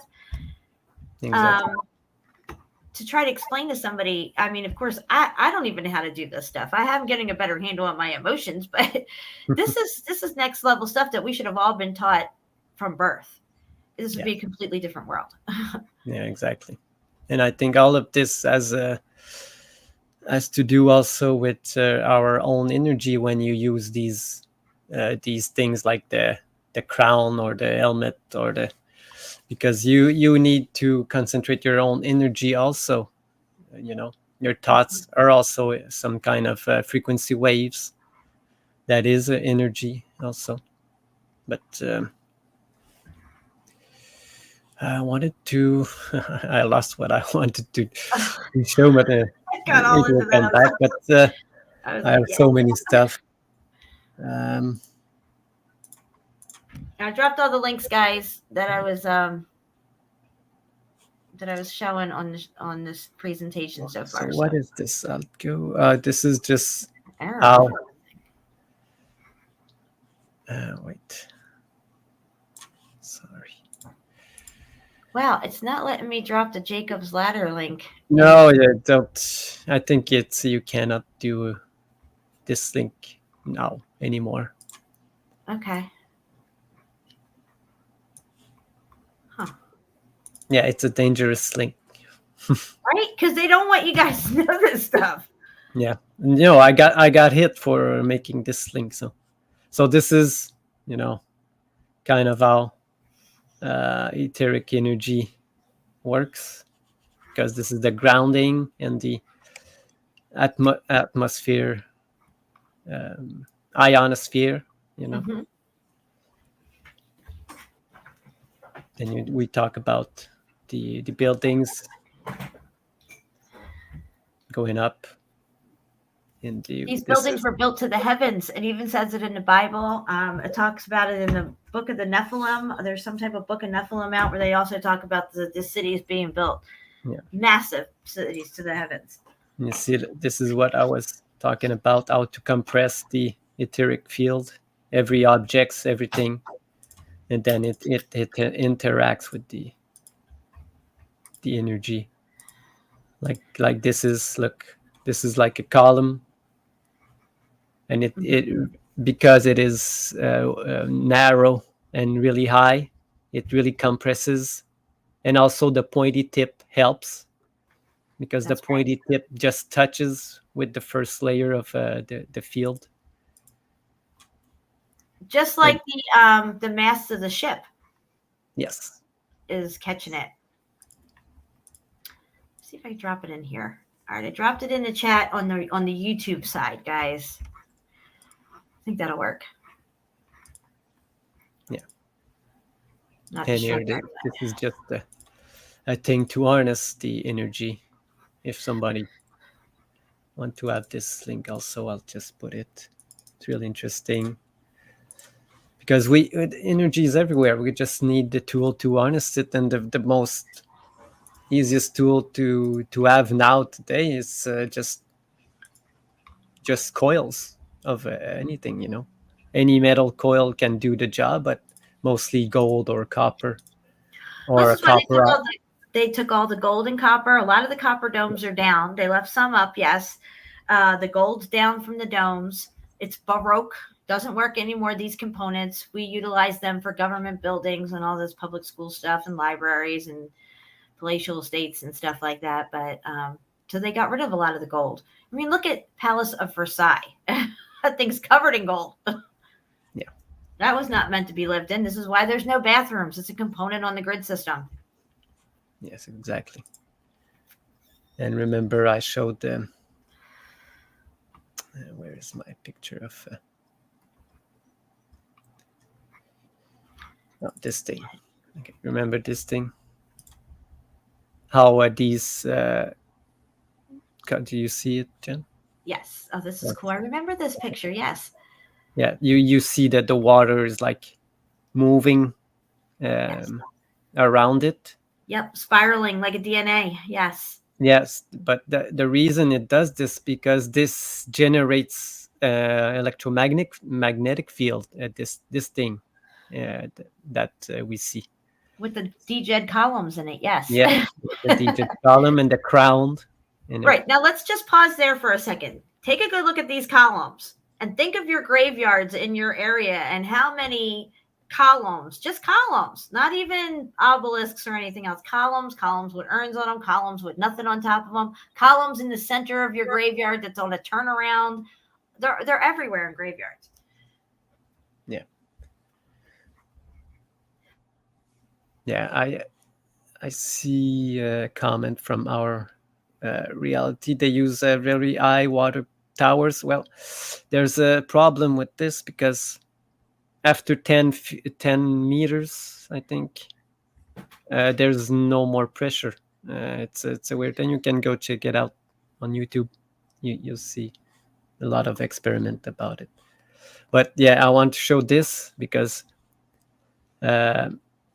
this thing can be reproduced using sound frequencies. And you will see here. Oh yeah, look at that. You see that you just turned the sound, but it's not levitating. It's still moving. It's just that the frequency that is moving is the same frequency that the camera is capturing. So that's why it looks like it's not moving. But it's still going down. Right, exactly. But because of the frequency that going through it, and the Now camera. think about your body is 70-80% water, guys. Yeah, frequency affect water really, really hard. This is not a trick. It can be reproduced. Oh yeah, Freya, this is live, girl. We have 33 people here. Every time, Shavu. Yeah. No matter where we're at. Yeah. And you see that it does the spiral thing. And I've got this one. This experiment, it's another same type of experiment. Anybody can do it. It's called the Kelvin water droplet, and it's just water dripping into. It's not even a coil, Usually, if you want more power, you do this with a coil. But this one, look, you just use Pepsi cans, and you connect one wire to this one and one wire to the other one to create the charge, just like the oscillator. You know how the energy was going through the oscillator, Jen? Yes. From one there to there. Mm-hmm. And you will see that just moving water create the energy.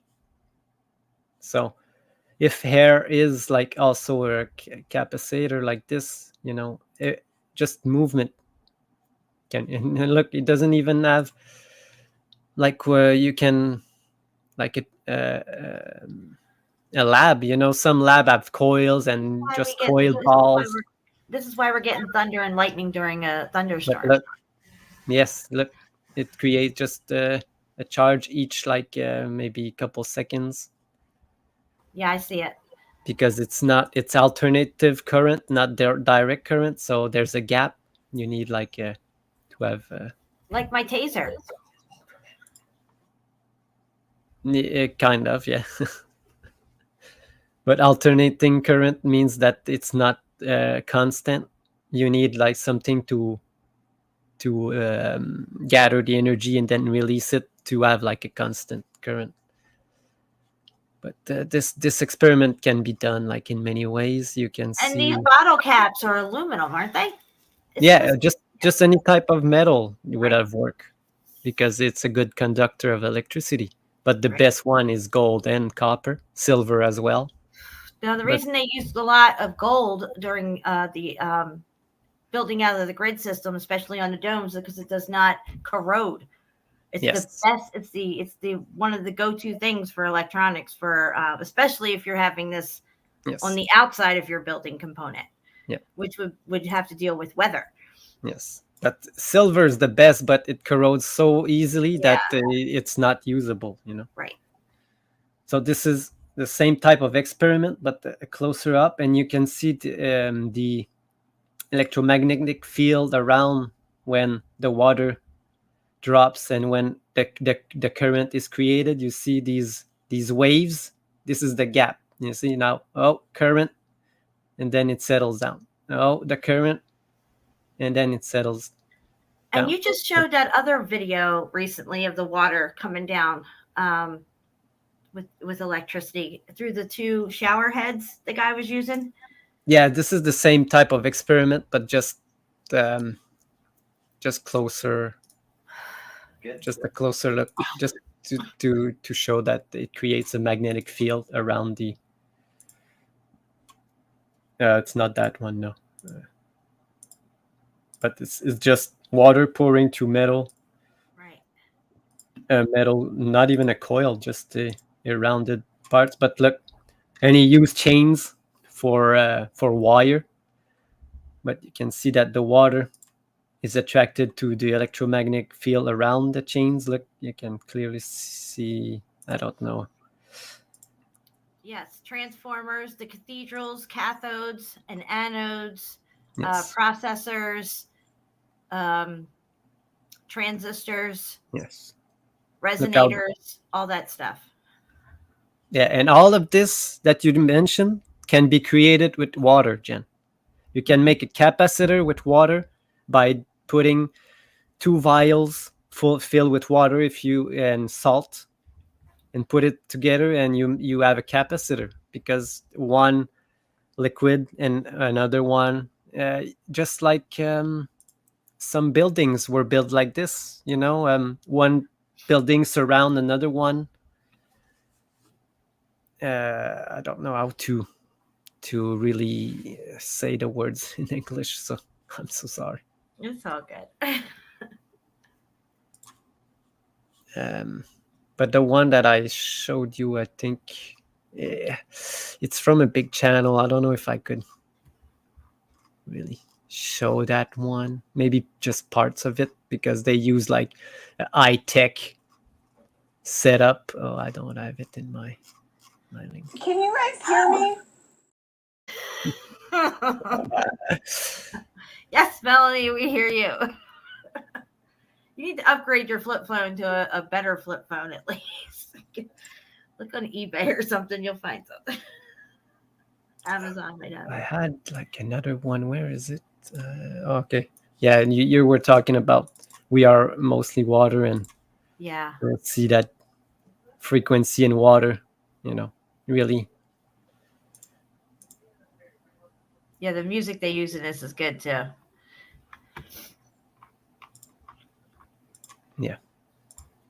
But you're supposed to be aware of your own body, how you feel, and most people are really hard time with that today. And we were talking about music frequency earlier, and how, the plant life is like 70-80% water as well, maybe even 90% water, some plants. And you play certain music, high frequency vibrational music around plants, and they react to it.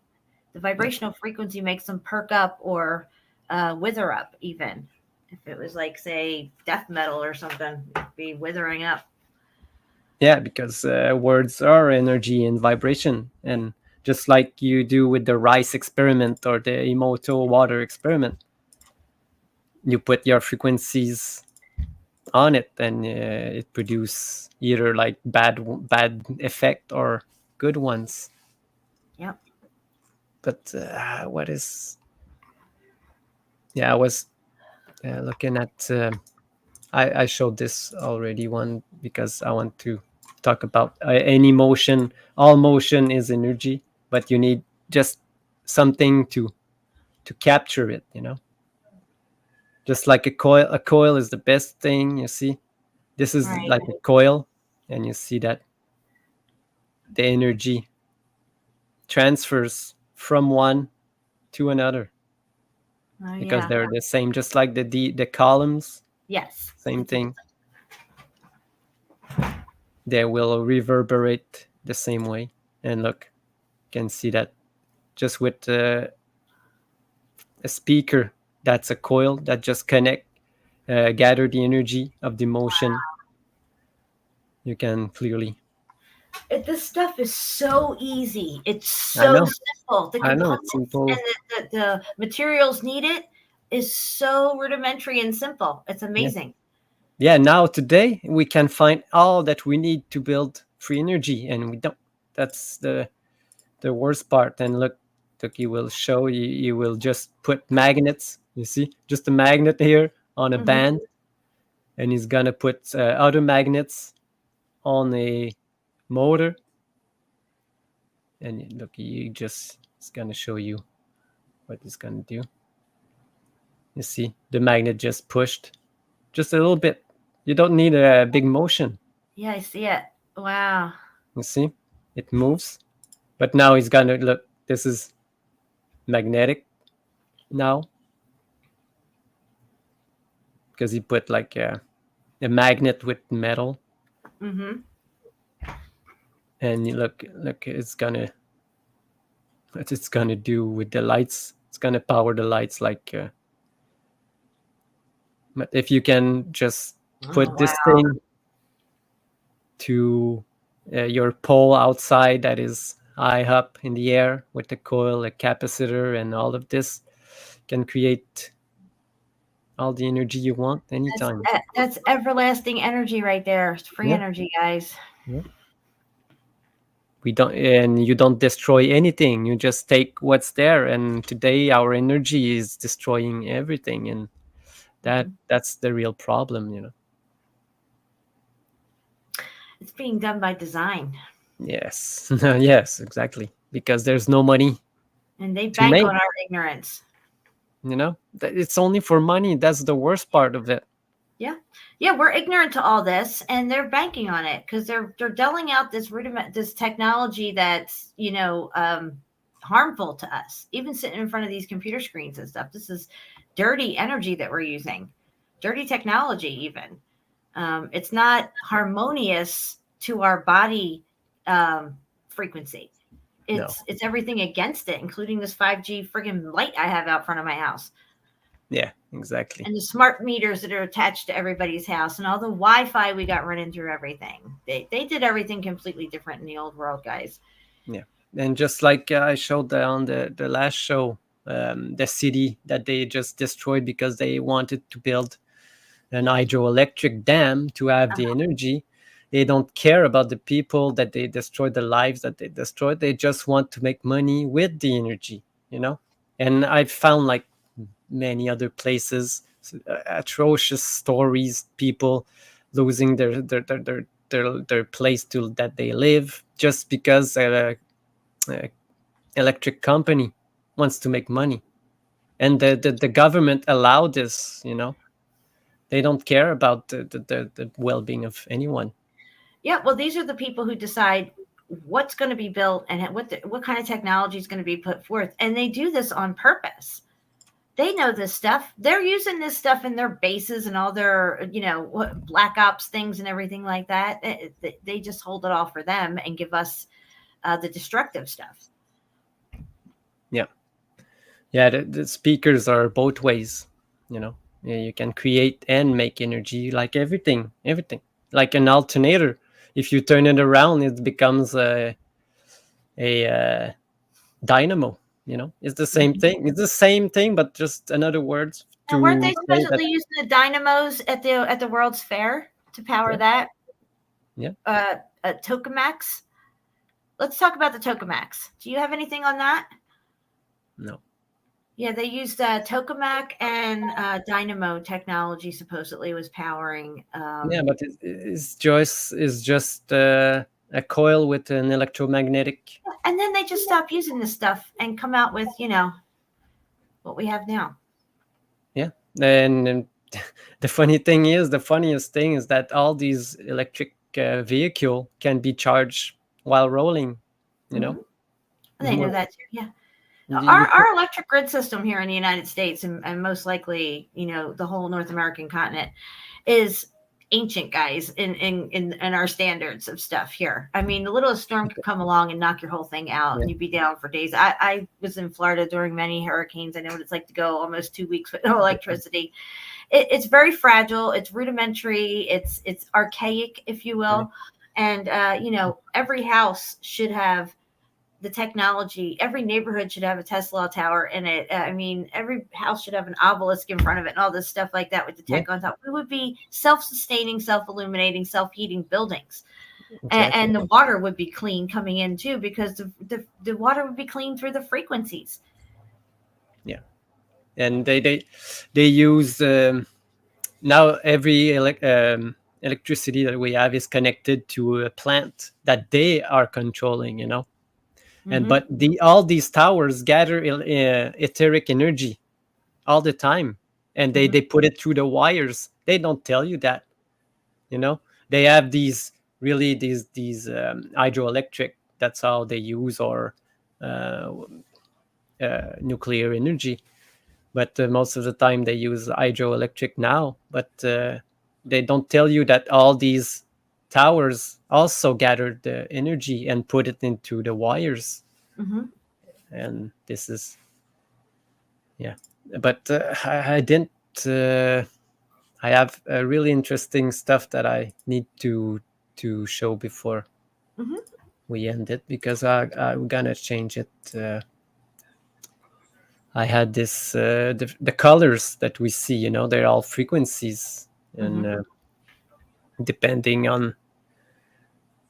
But the reason that we see colors is because light is every color, Light is all the colors, but the object that we see, let's say this thing is blue, it's because it absorbs all the colors but reflects only the colors that it is. So that's why we see that like this is blue, you know, because of this, because it reflects the same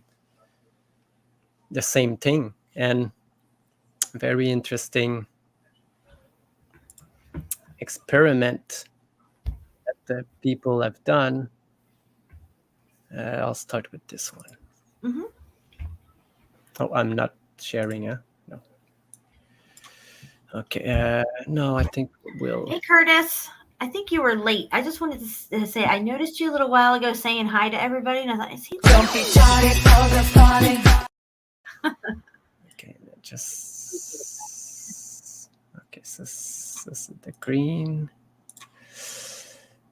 Welcome to the party, pal.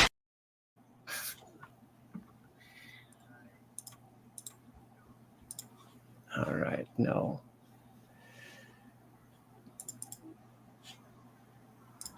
Can you guys hear me? All right. Okay. So maybe we'll start with this one. Okay. So if people didn't see this is really interesting, and it has to do with some event that happened not long ago. All right. Y'all see this? Yes. Okay. So I won't play the sound, but you'll see he's gonna enter like one frequency, and you see this frequency makes this laser green, color green, and you see that the green is not affected at all, and also you don't see the laser, only when there's smoke between the. And here he's gonna change the frequency to another one. Oh, this one, you see that the laser is actually like blue. Yeah. And you see that this one. Yeah. Now, hardly look, that's a small scale experiment. One guy doing it with a pitty little laser. I mean, imagine what these people have. I mean, it's insanity when you consider what we have seen happen across the plane for decades. I mean, hurricanes are in question big time for me, and so are tornadoes. Yeah. Now you see that the white wasn't affected as much on this frequency. Well, this would explain how a car could melt and the tree next to it is perfectly fine. Yeah. But another thing is, we all heard about this project Blue Beam and something we all think, it's going to be a hologram in the sky. Maybe it was just some kind of laser, and the blue laser doesn't affect anything blue. So it's pretty interesting, And you see here, he connected the energy with the blue one, but now and then after one, he just changed the frequency to another one, so you can burn all of it. So what are the odds that during one of these events taking place, whoever's controlling the frequency is tuning in and out to whatever they want in whatever location? This is why we do see a pattern here of things that are left perfectly intact and other things that are completely disintegrated, like foobar. But look, this is what they use, Jen. Right. This type of laser beam. Yep. But look, we can look at it, Jen. Okay. We'll see exactly how it doesn't make sense. You see? Right, right. What happened here? Perfectly fine, but everything around it's toast. Yeah, there's even a worse example. Look here. Oh, this center, nothing, but all around it. And look at the blue right there. Yeah, no, the blue wasn't affected. No, at all. Look, you can see the blue here. Yes. Didn't burn at all. The green, just a little bit. It's just unbelievable. So Yeah, but what is, look, oh, only this row here between, oh, only this one. Pretty interesting. Let's see. And you'll see other places like see this. how the Oh, street's not affected either. no. You know, they make sure the roads stay intact. Okay. Only I this mean, one. say, well, you know, how's a road going to burn, Jen? But still, I mean, Look, how can a fire just melt touch asphalt. this, but not this, you know? How is But goes there right after, jump these ones. Doesn't make, you know? The only thing that makes sense is that someone was controlling this. You see, oh, how come this big tank didn't blow up? because it's Oh. green. It's green. The trees are green. That's why the trees are still standing. Yeah. But you can. You know, then they hit pause. It goes a little further. They hit, you know, go again and start pointing. Yeah, but you can see that all the coast ones have been all destroyed almost. Yeah, this is exactly where they wanted to clear out. Yeah. This is profane times we were living in, here. guys. And also, what I want to show is that in the episode of the new weapon of the Simpsons, everything got burned, but look at the blue. They're telling you right there, guys. They're telling you. Didn't get affected at all. I mean, how sad is it that we live in a world where if you want to know the truth of what's going on, you got to watch The Simpsons. I mean, we are in Bizarro world. Yes, it's crazy. Yeah, I played it again, Melanie. No, I just played the not the song, the drop. Here, I'll do it again for you. Can you guys hear me? But that's proof that's just the light, the visible light is only a frequency that anything can be tuned in and changed, you know. And maybe even like you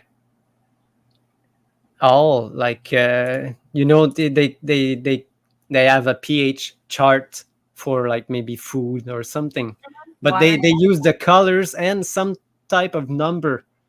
Maybe it's all a frequency again, but they just put it as a pH grid, but I guess it's the frequency of it, you know. It's everything, it's just a frequency.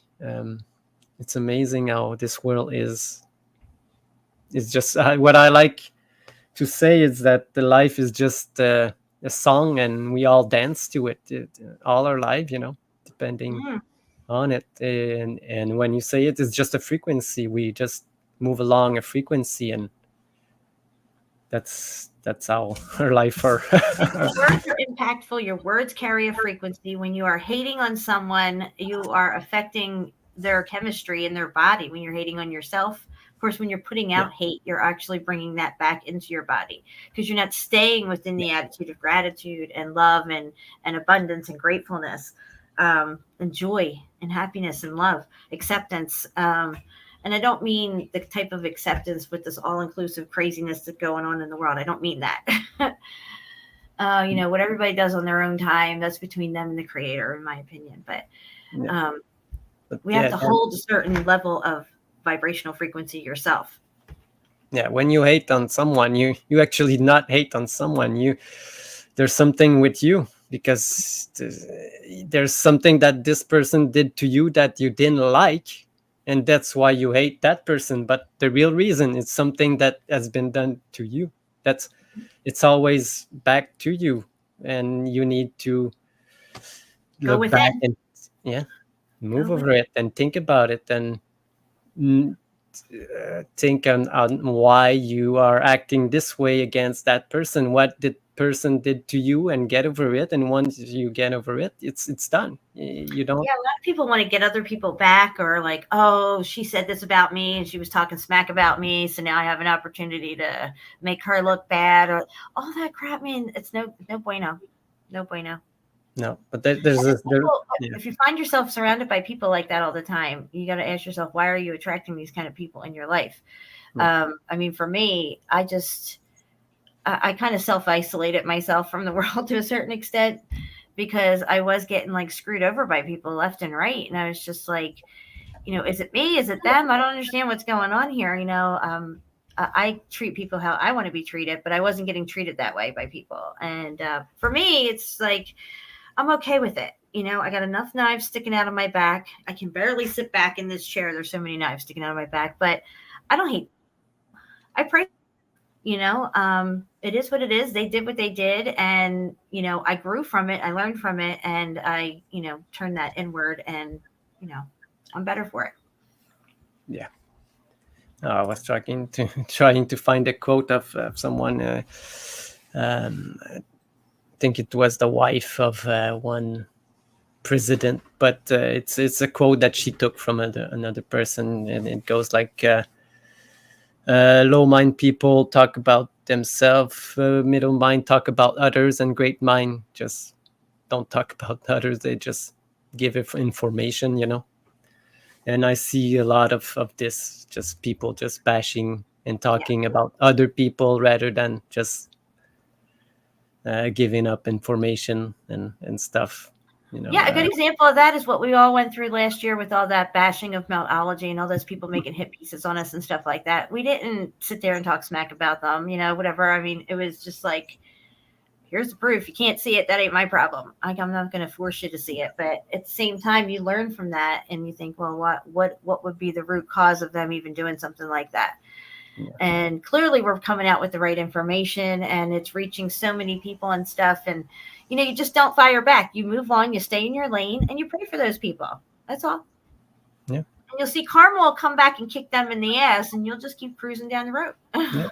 And you see, they don't have content and good content unless they talk about other people, because some people, group of people, like that. That's why people listen to reality TV shows. Other people's life. What about yours? You don't. Some people take more attention to other people's life that they don't even know than their own. That this is a big problem. I think the TV shows so much drama in these sitcoms and movies and stuff that people live their lives like these movies and TVs shows and stuff, and create more drama and strife within their own lives because they think that's how life's supposed to be, like a fucking hour-long sitcom show or movie or whatever. And it's just like, no, that's nothing like how it's supposed to be. But they're conditioned to almost, they seek out the drama in their lives at this point. I mean, I've always said for a long time, I don't do drama. This is why I don't engage with all these jackwagons out here who want to, say stuff about Meltology and all this stuff. I don't have to prove anything to them. They mean nothing to me. I'm staying in my lane. I'm just doing my thing and following the research and where it's leading us. If people want to poo-poo along the way, that's on them. I can't feed into that type of drama. Now, if I was somebody who was all engrossed in myself and trying to be like, pump up this big ego self-image, be like, oh, fire them back, and it'd be this tit for tat for days and weeks and months, and everybody talking smack and everybody else getting all worked up and it's just not where I want to be in life. That's not how I see my world and how I want my vibration to be. And I don't want anything like that near me. So if I repel it, it's like, if I sense that that's happening, I just step back. I'm like, yeah, it doesn't do any good to you. It just brings you into these lower vibration, like we showed in the beginning, Just anger, hate, not. Yeah, they did, didn't they? And what did we do? We turned that around and made tardy glue. Which they probably hate even more. So, they can fire away. We'll take it and make it great, whatever it is they throw at us. It doesn't matter. Yeah, because we took what they throw at us like insults and turn it into something good for us, So yep, exactly. It won't work. And once they give up after a while. Yeah, we can call them bullies, Once the bullies don't see that it doesn't work, they just stop. They go away. Or every once in a while they'll have a little meltdown here and there. I hear about it and stuff, but they go away. It's just like whatever. Yes. I had a really good time, Shiva. This was a lot of fun. Yeah, I think I want to touch a bit of Meltology. Yeah. But before I got like a frequency in Meltology. So it's a video of Meltology. yes. Okay. How long is it? Oh, this one. No, it's oh, maybe we can. I never listened to this one because I have a video of John Hutchison on my YouTube, but this one I've never seen.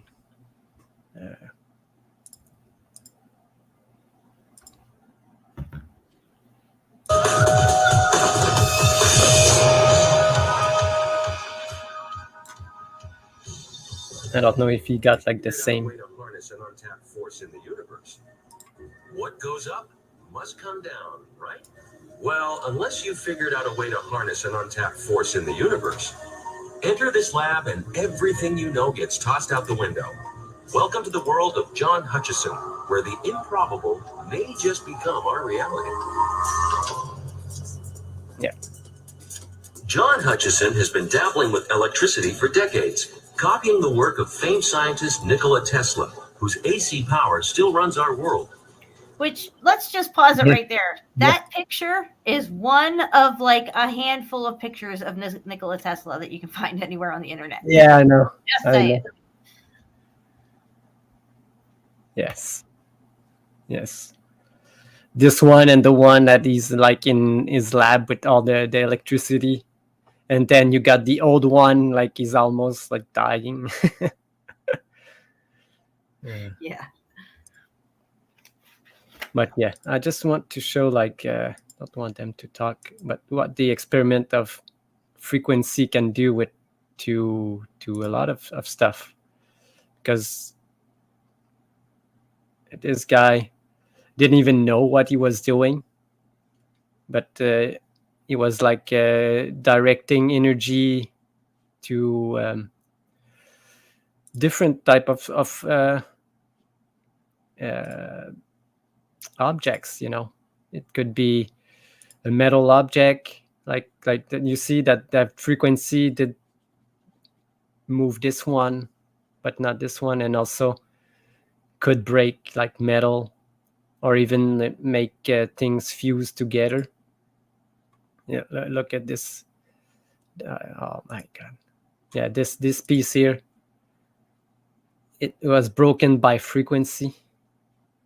You know, it almost looks melted, like we see like some kind of bricks almost.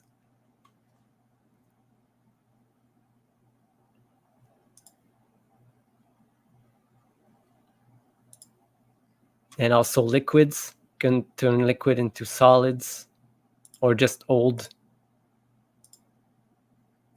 The same one, but what happened to this guy? Because this is how you explain how can a brick change into something else just by frequency. Exactly. Just look, this thing became like, look at this liquid. The metal melts too, doesn't it? Yes, I think where is it?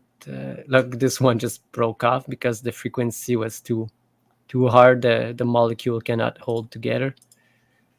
Yeah, the metal, where's the metal? Yeah, you fuse like a spoon with another type of metal.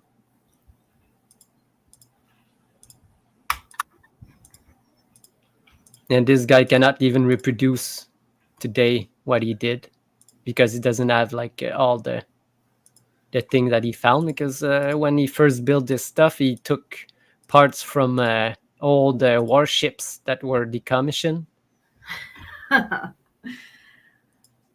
And you know, these warship had a lot of these electromagnetic things because they communicated long distance. Right. Where is that spoon? I just want to show that, because it's not the same video that I have on my Oh, he's dressed like one of the Star Trek, yeah. Star Trek Enterprise people. Yeah, I think he believes, but he believes he's still a space junkie. Yeah, but the people his age, are It's okay, we forgive boomers. him. Yeah, they seen it on TV, so. Dude, I think he passed away, didn't he? But I think he would totally get Meltology. You know what? I've heard a show maybe a month ago. They said it was John Hutchison and his wife talking, but I've seen many videos of John before. He sounded really different. His laugh was different. Sometimes it sounded like him, but I don't know. I don't know. I thought I heard he died. I thought too. I don't know. But yeah, I've heard like he was on a radio show with his wife, and I think he's got a channel. But he doesn't sound the same. But how many people got replaced? I don't know. Yeah. Even like the guy, the senator, the bald one. There's like 3 of them. It's crazy. You've seen Westworld, right? Yeah. Yeah, Westworld was crazy, and they were using some kind of technology to upload your consciousness to these things. Yeah. And the biofield video. Did you listen to the biofield video, John? I did listen to it. Yes. Do you want to play it? No, I don't think. No. I don't think we can actually play this, but we'll put the link in the chat if anyone wants to listen to it. Oh, I just wanted to let everybody know. Lulu got fixed yesterday. Took her to the vet. She's back home now. Oh, she is? Can you guys hear me? Okay, Lulu. Say hi to everybody. She just wants to suck on my ear. Yes, guys. She's doing fine. She wasn't like drowsy. No. Yeah. Look, say hi, Lulu. Oh, she's so cute. She's got a little. She wants her mommy. I don't know if you can see it, but Yeah. She's good. She's a good girl. Yeah. She loves her mama. I like these calico cats. They're so nice. Yeah, she's got such a cute bushy tail. I mean, it's yeah. So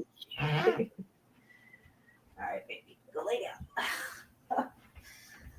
Yeah, I've listened to the series. It's a series maybe from 2019 or 18. It's called Devs. DEVS. And it's about kind of like a place like Google. There's some developers, doing thing, but they have like a secret place that people go work, just special people, and they work on a project. And they use special project where they use the frequency from DNA, because all of us have a different frequency. Our DNA produce frequency all different, each of one of us. That's why you can tune into a certain frequency if you find it, but it's really hard to find unless they have your blood or your hair or something like that. Yeah, and look at all the people that sent their DNA in the Ancestry.com. Exactly. I wasn't one of those people, by the way. I know exactly. No, I will never do this. I know exactly why they use it. We don't care about genealogy. They just want your DNA. That's all. But why? Maybe they want to have your frequency, because I once heard that in Google buildings, you have to give your DNA to work at Google, and they know everyone that's in the building anytime because of this DNA frequency. Yeah, I've heard of it. If it is it true? I probably because I've read like. I've given over my DNA.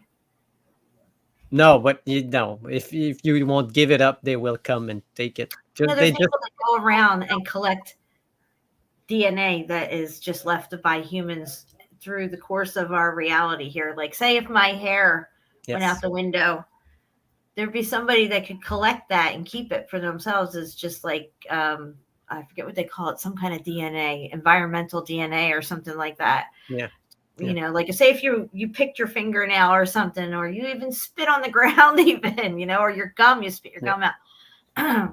yeah.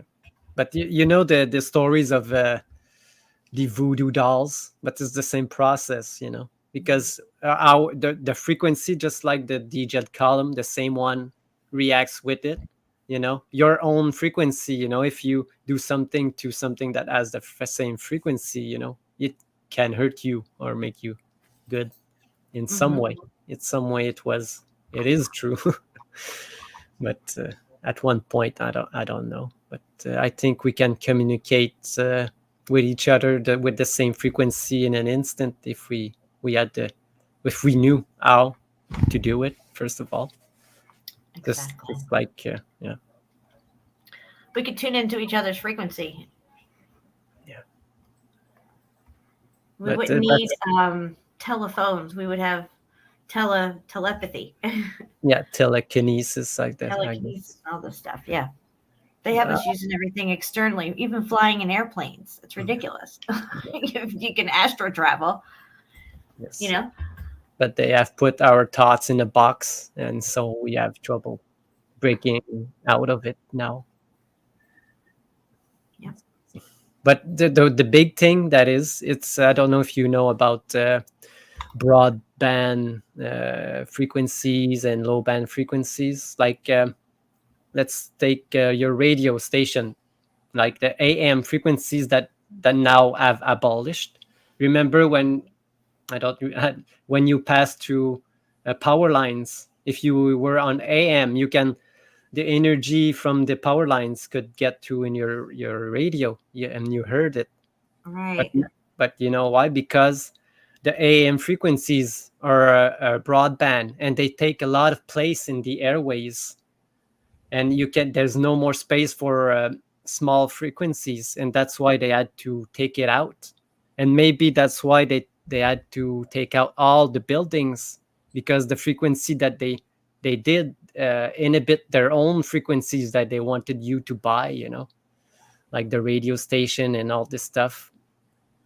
It's probably one other reason that they took out all the energy grid from these buildings. Mm-hmm. So I agree 100%. I do have one more thing to screen share before we get out of here. I'm just going to go into a screen share real quick. It has nothing to do with the topic we're talking about, but it does have to do with Vesuvius. And I was talking about, you know, the different buildings on Vesuvius and stuff a few live streams ago. We were looking at my other Pompeii site. But this one here actually shows the other buildings. Now, I showed this one up here and what it looked like after they bombed it, which they say it went off in 44, but they actually bombed it. Yeah. And but over here, you can see the upper station. Again, this building is not new. It's quite old looking. You can see that there's some bricks missing here. Whatever outer coating paint or whatever was on it is coming off the outer plaster and stuff. You can see you're really, really high up here. Look down here, you can see the Gulf of Naples. And also there is this one, which is another building that was up there that's no longer there. That's just jutting out of the side of this supposed volcano. And I really like this picture. Again, it doesn't look new. It looks old world. It's got brick. It's got whitewash coating over top of it, some kind of whitewash plaster over it. Yeah, the insulating for the bricks. You know. So yeah, I wanted to show that, and because I never got to show that before, and I just found the site again.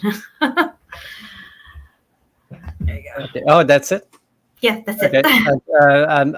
I'll just go into field trip to Vesuvius, Johnny. Yes, that, and then we're off to the Amalfi Coast. and then we're going to go to Tenerife, Canary Islands, after we hit Santorini and Crete. Yes. All right. On the last show, I was talking about villages that got flooded by dams. Mm-hmm. And I found this one this week. And look at this. This is what's left today. Just this spire here. But look at this again. All this like mud and stuff, just like we saw in the other. But look at what it looks like before, Wow. It was really old. So are they saying that when they flooded it, all this stuff washed away, and that's why it's flat now? No. They dismantled this city before they flooded it. They dismantled the city before. Look at this here, this giant wall left. What? They just destroyed all of it. Oh, yeah, I see the roofs off and everything now. Okay, good. I got it big. Yep. Yeah, wow. Look. But again, there's still some. But at one point, they just sanitized the entire location. And you can see some still remaining, but it just is filled with mud. You see, look, that's what it looks like. But I have, you see these graves are the people that die when they flood because they didn't care. What? Yeah, Jen, I have I will show you the video. Somebody made a documentary about this place, but there's a preview. I will play it. It's it shows everything.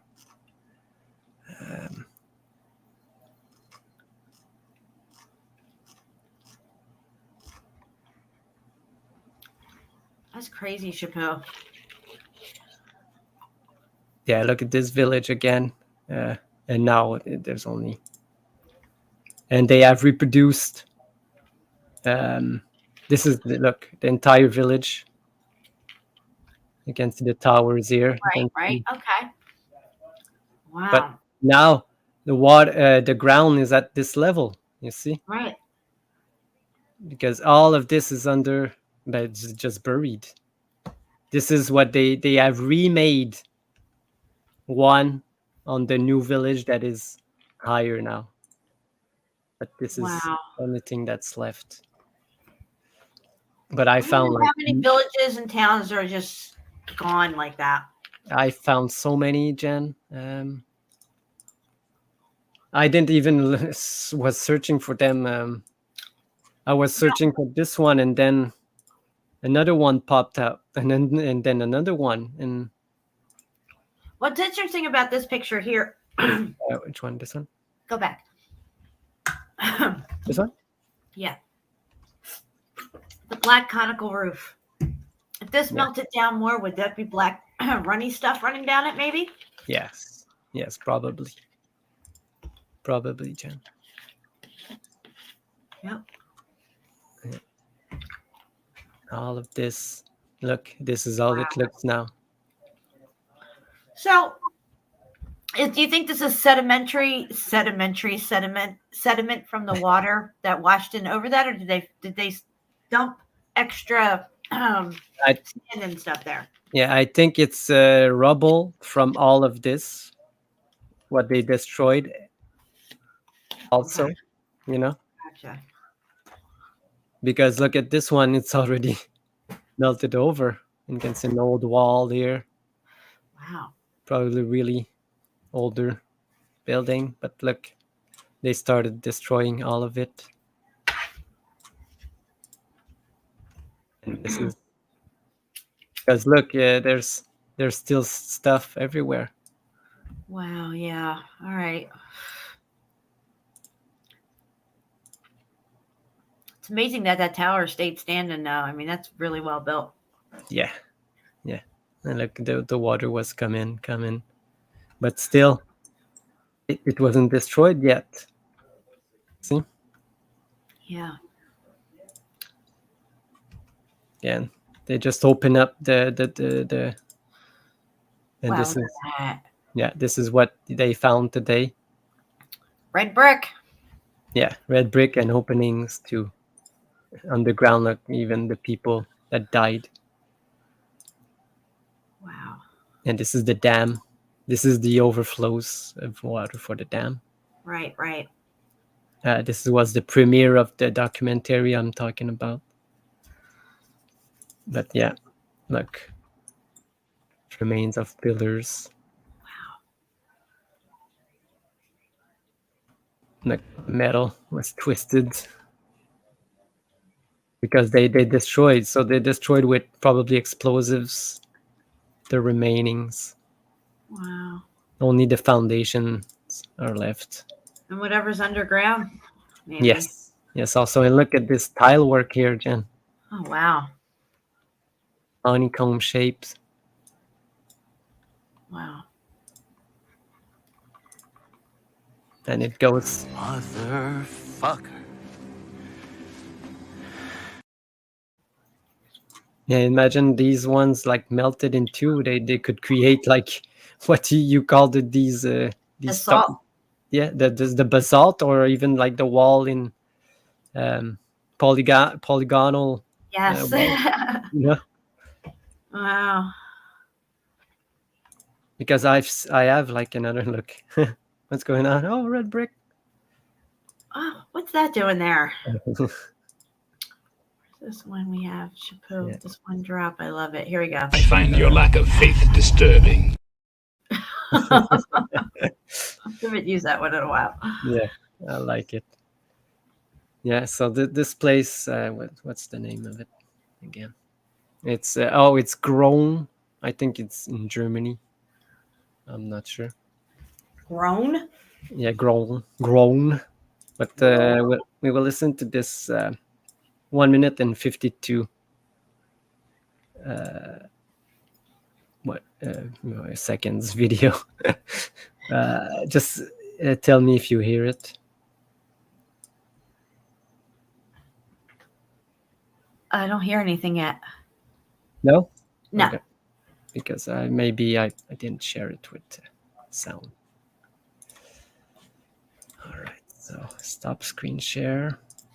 Everybody knows you never go full retard. You hear that, Melanie? Here you go. Melanie. Where's the glue? Where's the glue? I'm out. Oh, that was cool how it echoed. Oh, wait. Do that screen split again. Do that screen split again. Like you're going between whatever. How you just, there you go. Can you guys hear me?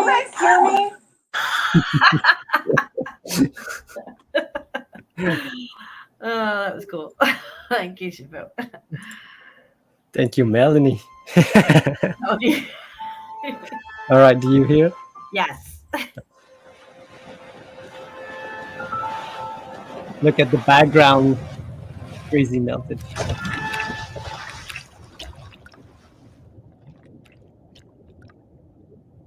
Die Leute haben sich nicht am Widerstand können leisten.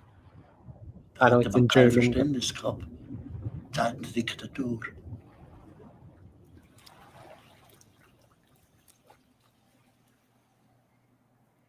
Sie haben gesagt, eins wird bis 48 fertig haben, 49 muss der See kommen. Haben wir die Termine gesetzt und dann ist die Montag. Yeah, look. Do you hear me, Jen? Can you hear me? Yes, I hear you. I hear you, Melanie. I wake up in the middle of the night saying, I hear you, Melanie. But yeah, look, you can see the place. Ist die Montag So big village. That was quite a structure right there. Papiere, das ist ein Stempelpapier auf 8 Lire. Und der Quadratmeter ist mit 1 Lire abgefunden. You see?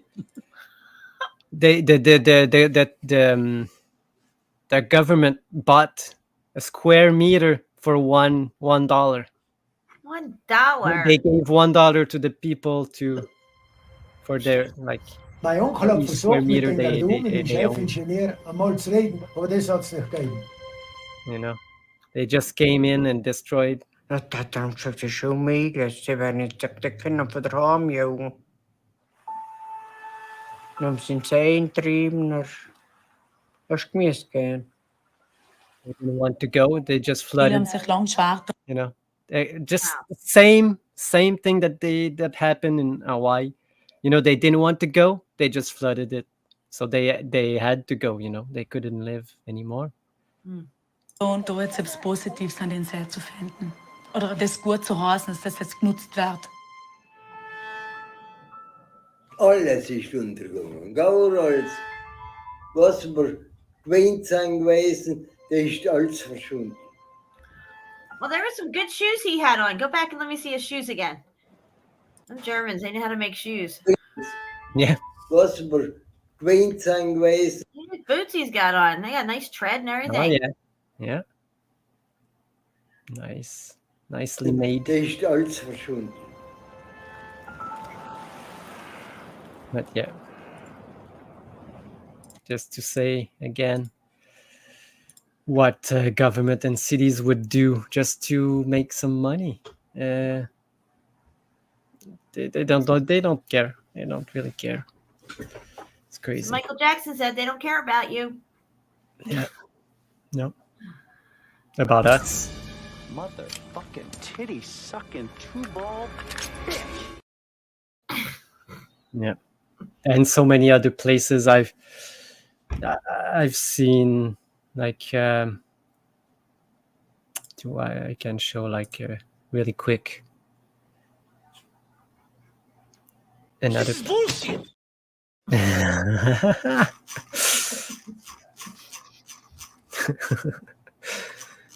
Okay, where is that? But like I can show really quick. Jen, What are you gonna show? This you see it? Oh yeah. I'll go really fast. This another one here, just another. Where's this place at? But this one, because the water receded, that they now find it. This one is in Italy. Oh, wow! Look at that dome right there, and all that. That's All of this was underwater. Wow. All of it. Now look at the water even receded even more. Wow. This is what they found, but all of it was really. But look, you can see the dam behind. Yeah, Again. yeah. Wow. This is one place. This is in England. Look, when the water receded again, There's a wall right there. Yeah. they found like all of this. This was all underwater. There's this one that they found in I think in Turkey not so long ago. Okay, I can see. Yeah, because they built this thing. Look at this. Oh, this is crazy. Yeah, they built this thing, and then the water receded, and all of this was exposed again. This village, probably all of this was also buildings. There's this one. Wow. This one that we showed last. Yeah, I remember this one. Mhm. Yeah, this one still has water, but the one I showed didn't have any. But the one I want to show is this place here. Here. Oh, this place is crazy. Yeah, this place was all underwater, but now This the is water more again. recent. This is a more recent town, though, right? Yes, in the 70s. It was a big resort in the 70s. Wow. But now look, it's like this.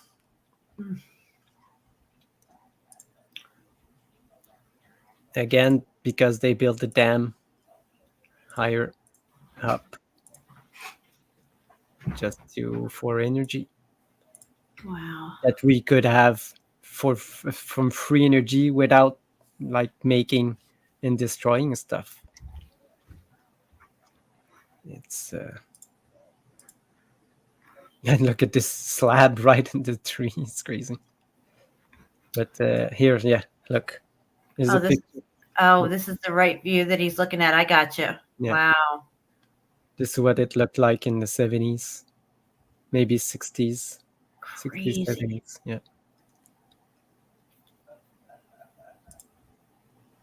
So the water didn't destroy all of this. I don't think so. Somebody had to come and destroy all of it. Look at this. Yeah. Because even the graves, look, the grave are just... He's still there. Oh my gosh. Yeah. Wow. Viewer discretion advised. Well, it was probably flooded to this level here, you can see. But at one point, probably all of this valley was... But you can see it lost all of its coloring, the bricks.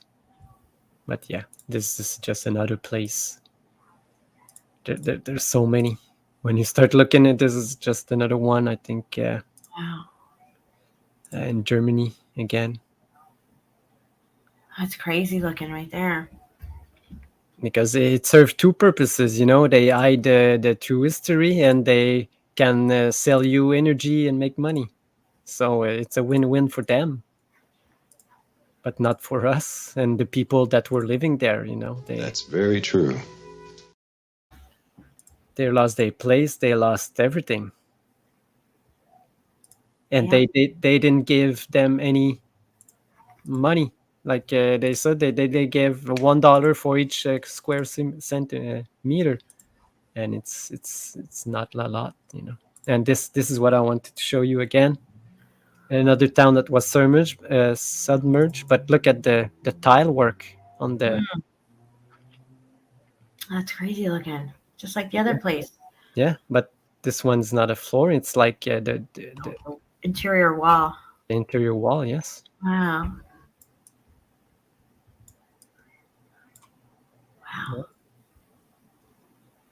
That's pretty interesting stuff. When you look at these dams and why they built them, and a lot of them broke at one point, you know, because they didn't build them well enough. Wow. Not like the old world, you know. Like this. Yeah, look at this. And this one, I couldn't find anything. They say it's in BC somewhere. I think they say it's under this thing here, but look at the background. Look at this. Wow, that is a huge melted building up there. Yeah. Crazy. Jeez. Look at that. Yeah, look at that. Wow. This thing, Jen, is so high up in the mountains. Can you zoom in on this? Yes. This reminds me of the lattice work we saw at Yakushima. This is an hotel in Banff in the mountain, but this is in the 1800s. No, this one is 1929, but they had to look at this thing. Wow. It's massive.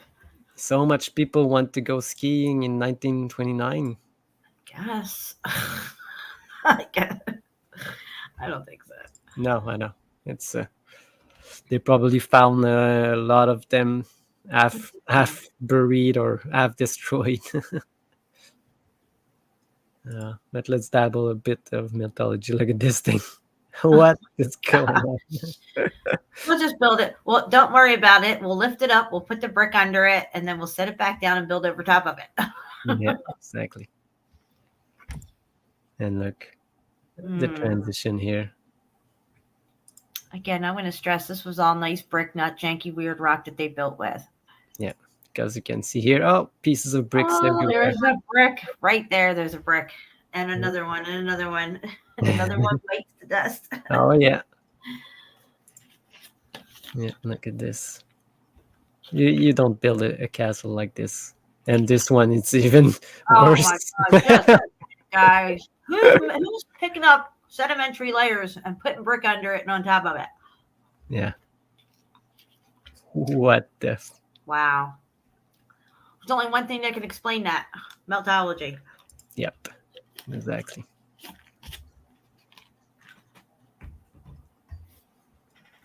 Well, I think The jackwagon geologist is going to explain that.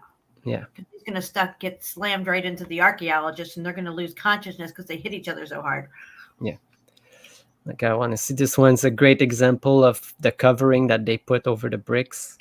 that looks like it's stone sometime, and it can turn into, but you can see that it was all bricks here. The smaller ones here, they turned the bigger pieces, and look, like pieces of it just crumble, and you can see underneath that it's all red bricks. Right, that's right.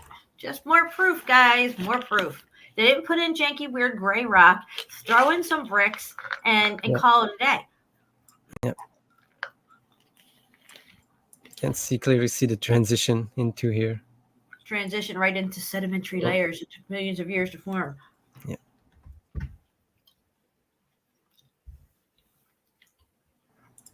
Look at that. Go back a picture. No, this. That. Again, I just want to stress you can still see the parallel running lines of where these bricks are. They call them sedimentary layers, but what we're seeing as layering is actually brick layers. Yeah. Even melted, muffed up, and going slate, they still hold their parallel running lines, which they call now sedimentary layers. Yeah. That's the only reason they can still hold, because they're fused together inside. Mm-hmm. That's a really good picture. And this thing here, you know. That could be like the very top of some part of the building. Yeah, you can see on top there's a pocket of survival still left, and a part on the other side. See this? Oh yeah, okay, I see it now. I made the picture big. Now, who are you kidding me? They're bringing brick and mortar on top of this thing and slapping some over here for what? For what? No, there's This no need. again is where geologists and archaeologists slam right into each other and knock each other out. Yeah.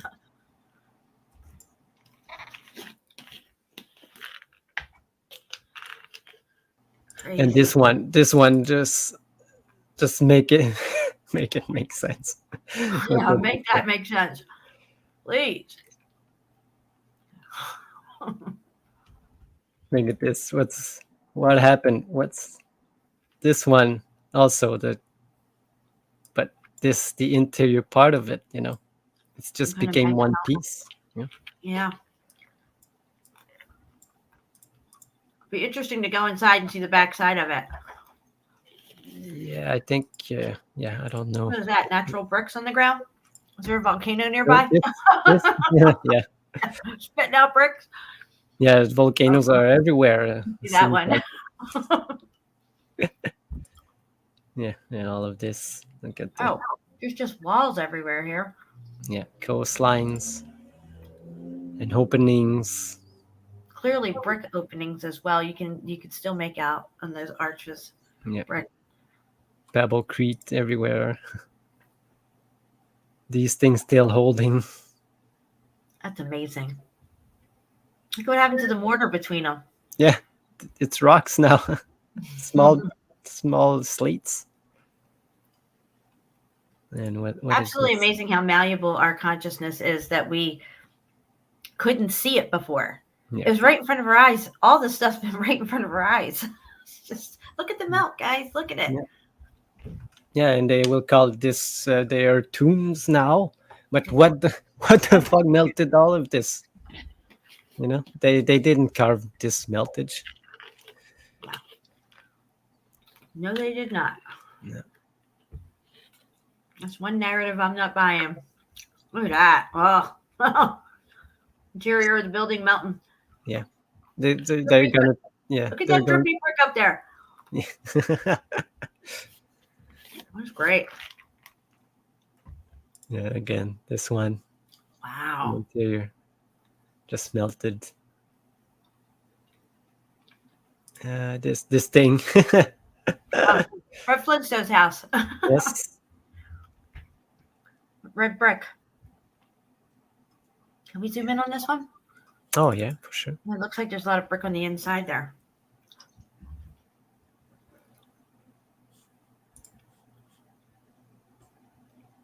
What's that, a windbreaker? Yeah. Well, what's going on? It doesn't zoom or what? Because look, you can see the brick transitioning on the far right-hand side. Far right-hand side. Yeah, keep moving over the other way. The other way. The other right. The other way. There you go. Yeah. Right there. Look at that.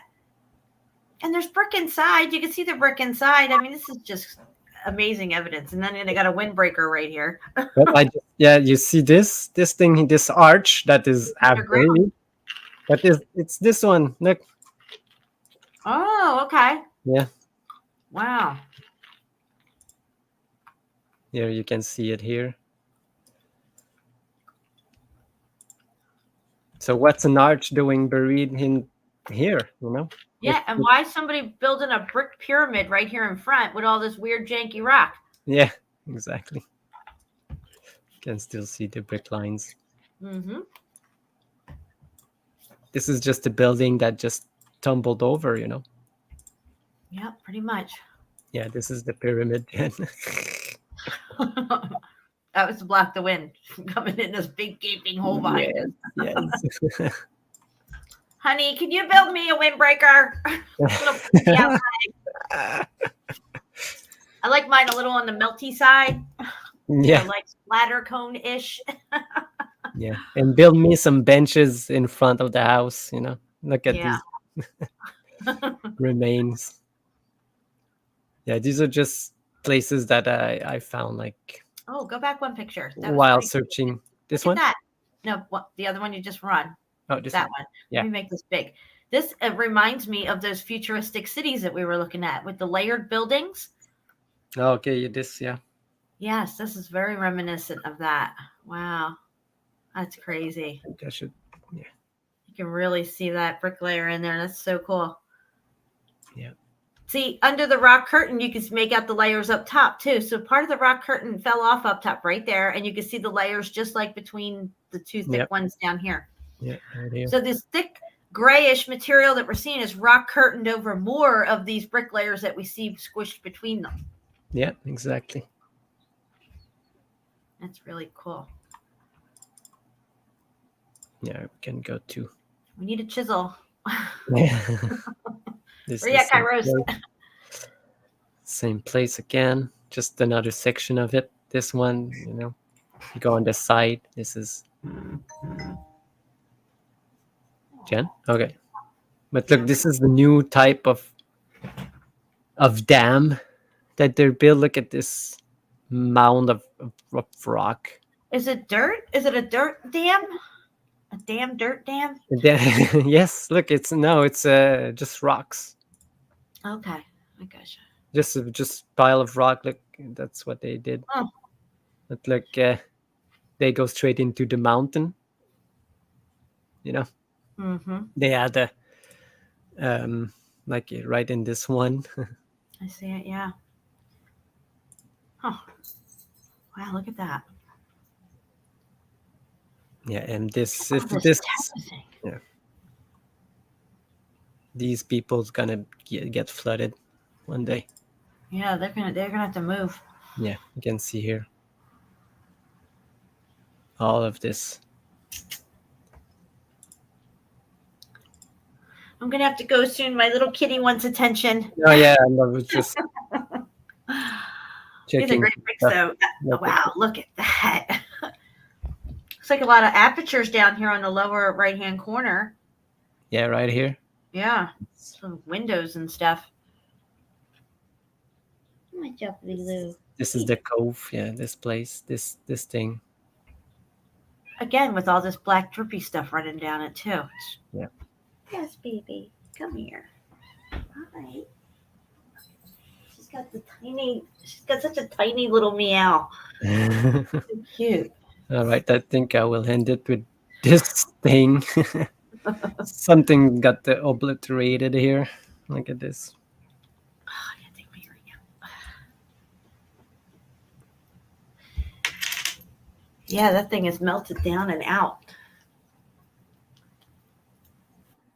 Like many places, yeah, that we see this type of, there's like some kind of river going all over it, but if you can see it, it's all rubble of some sort. There's this structure everywhere around this place.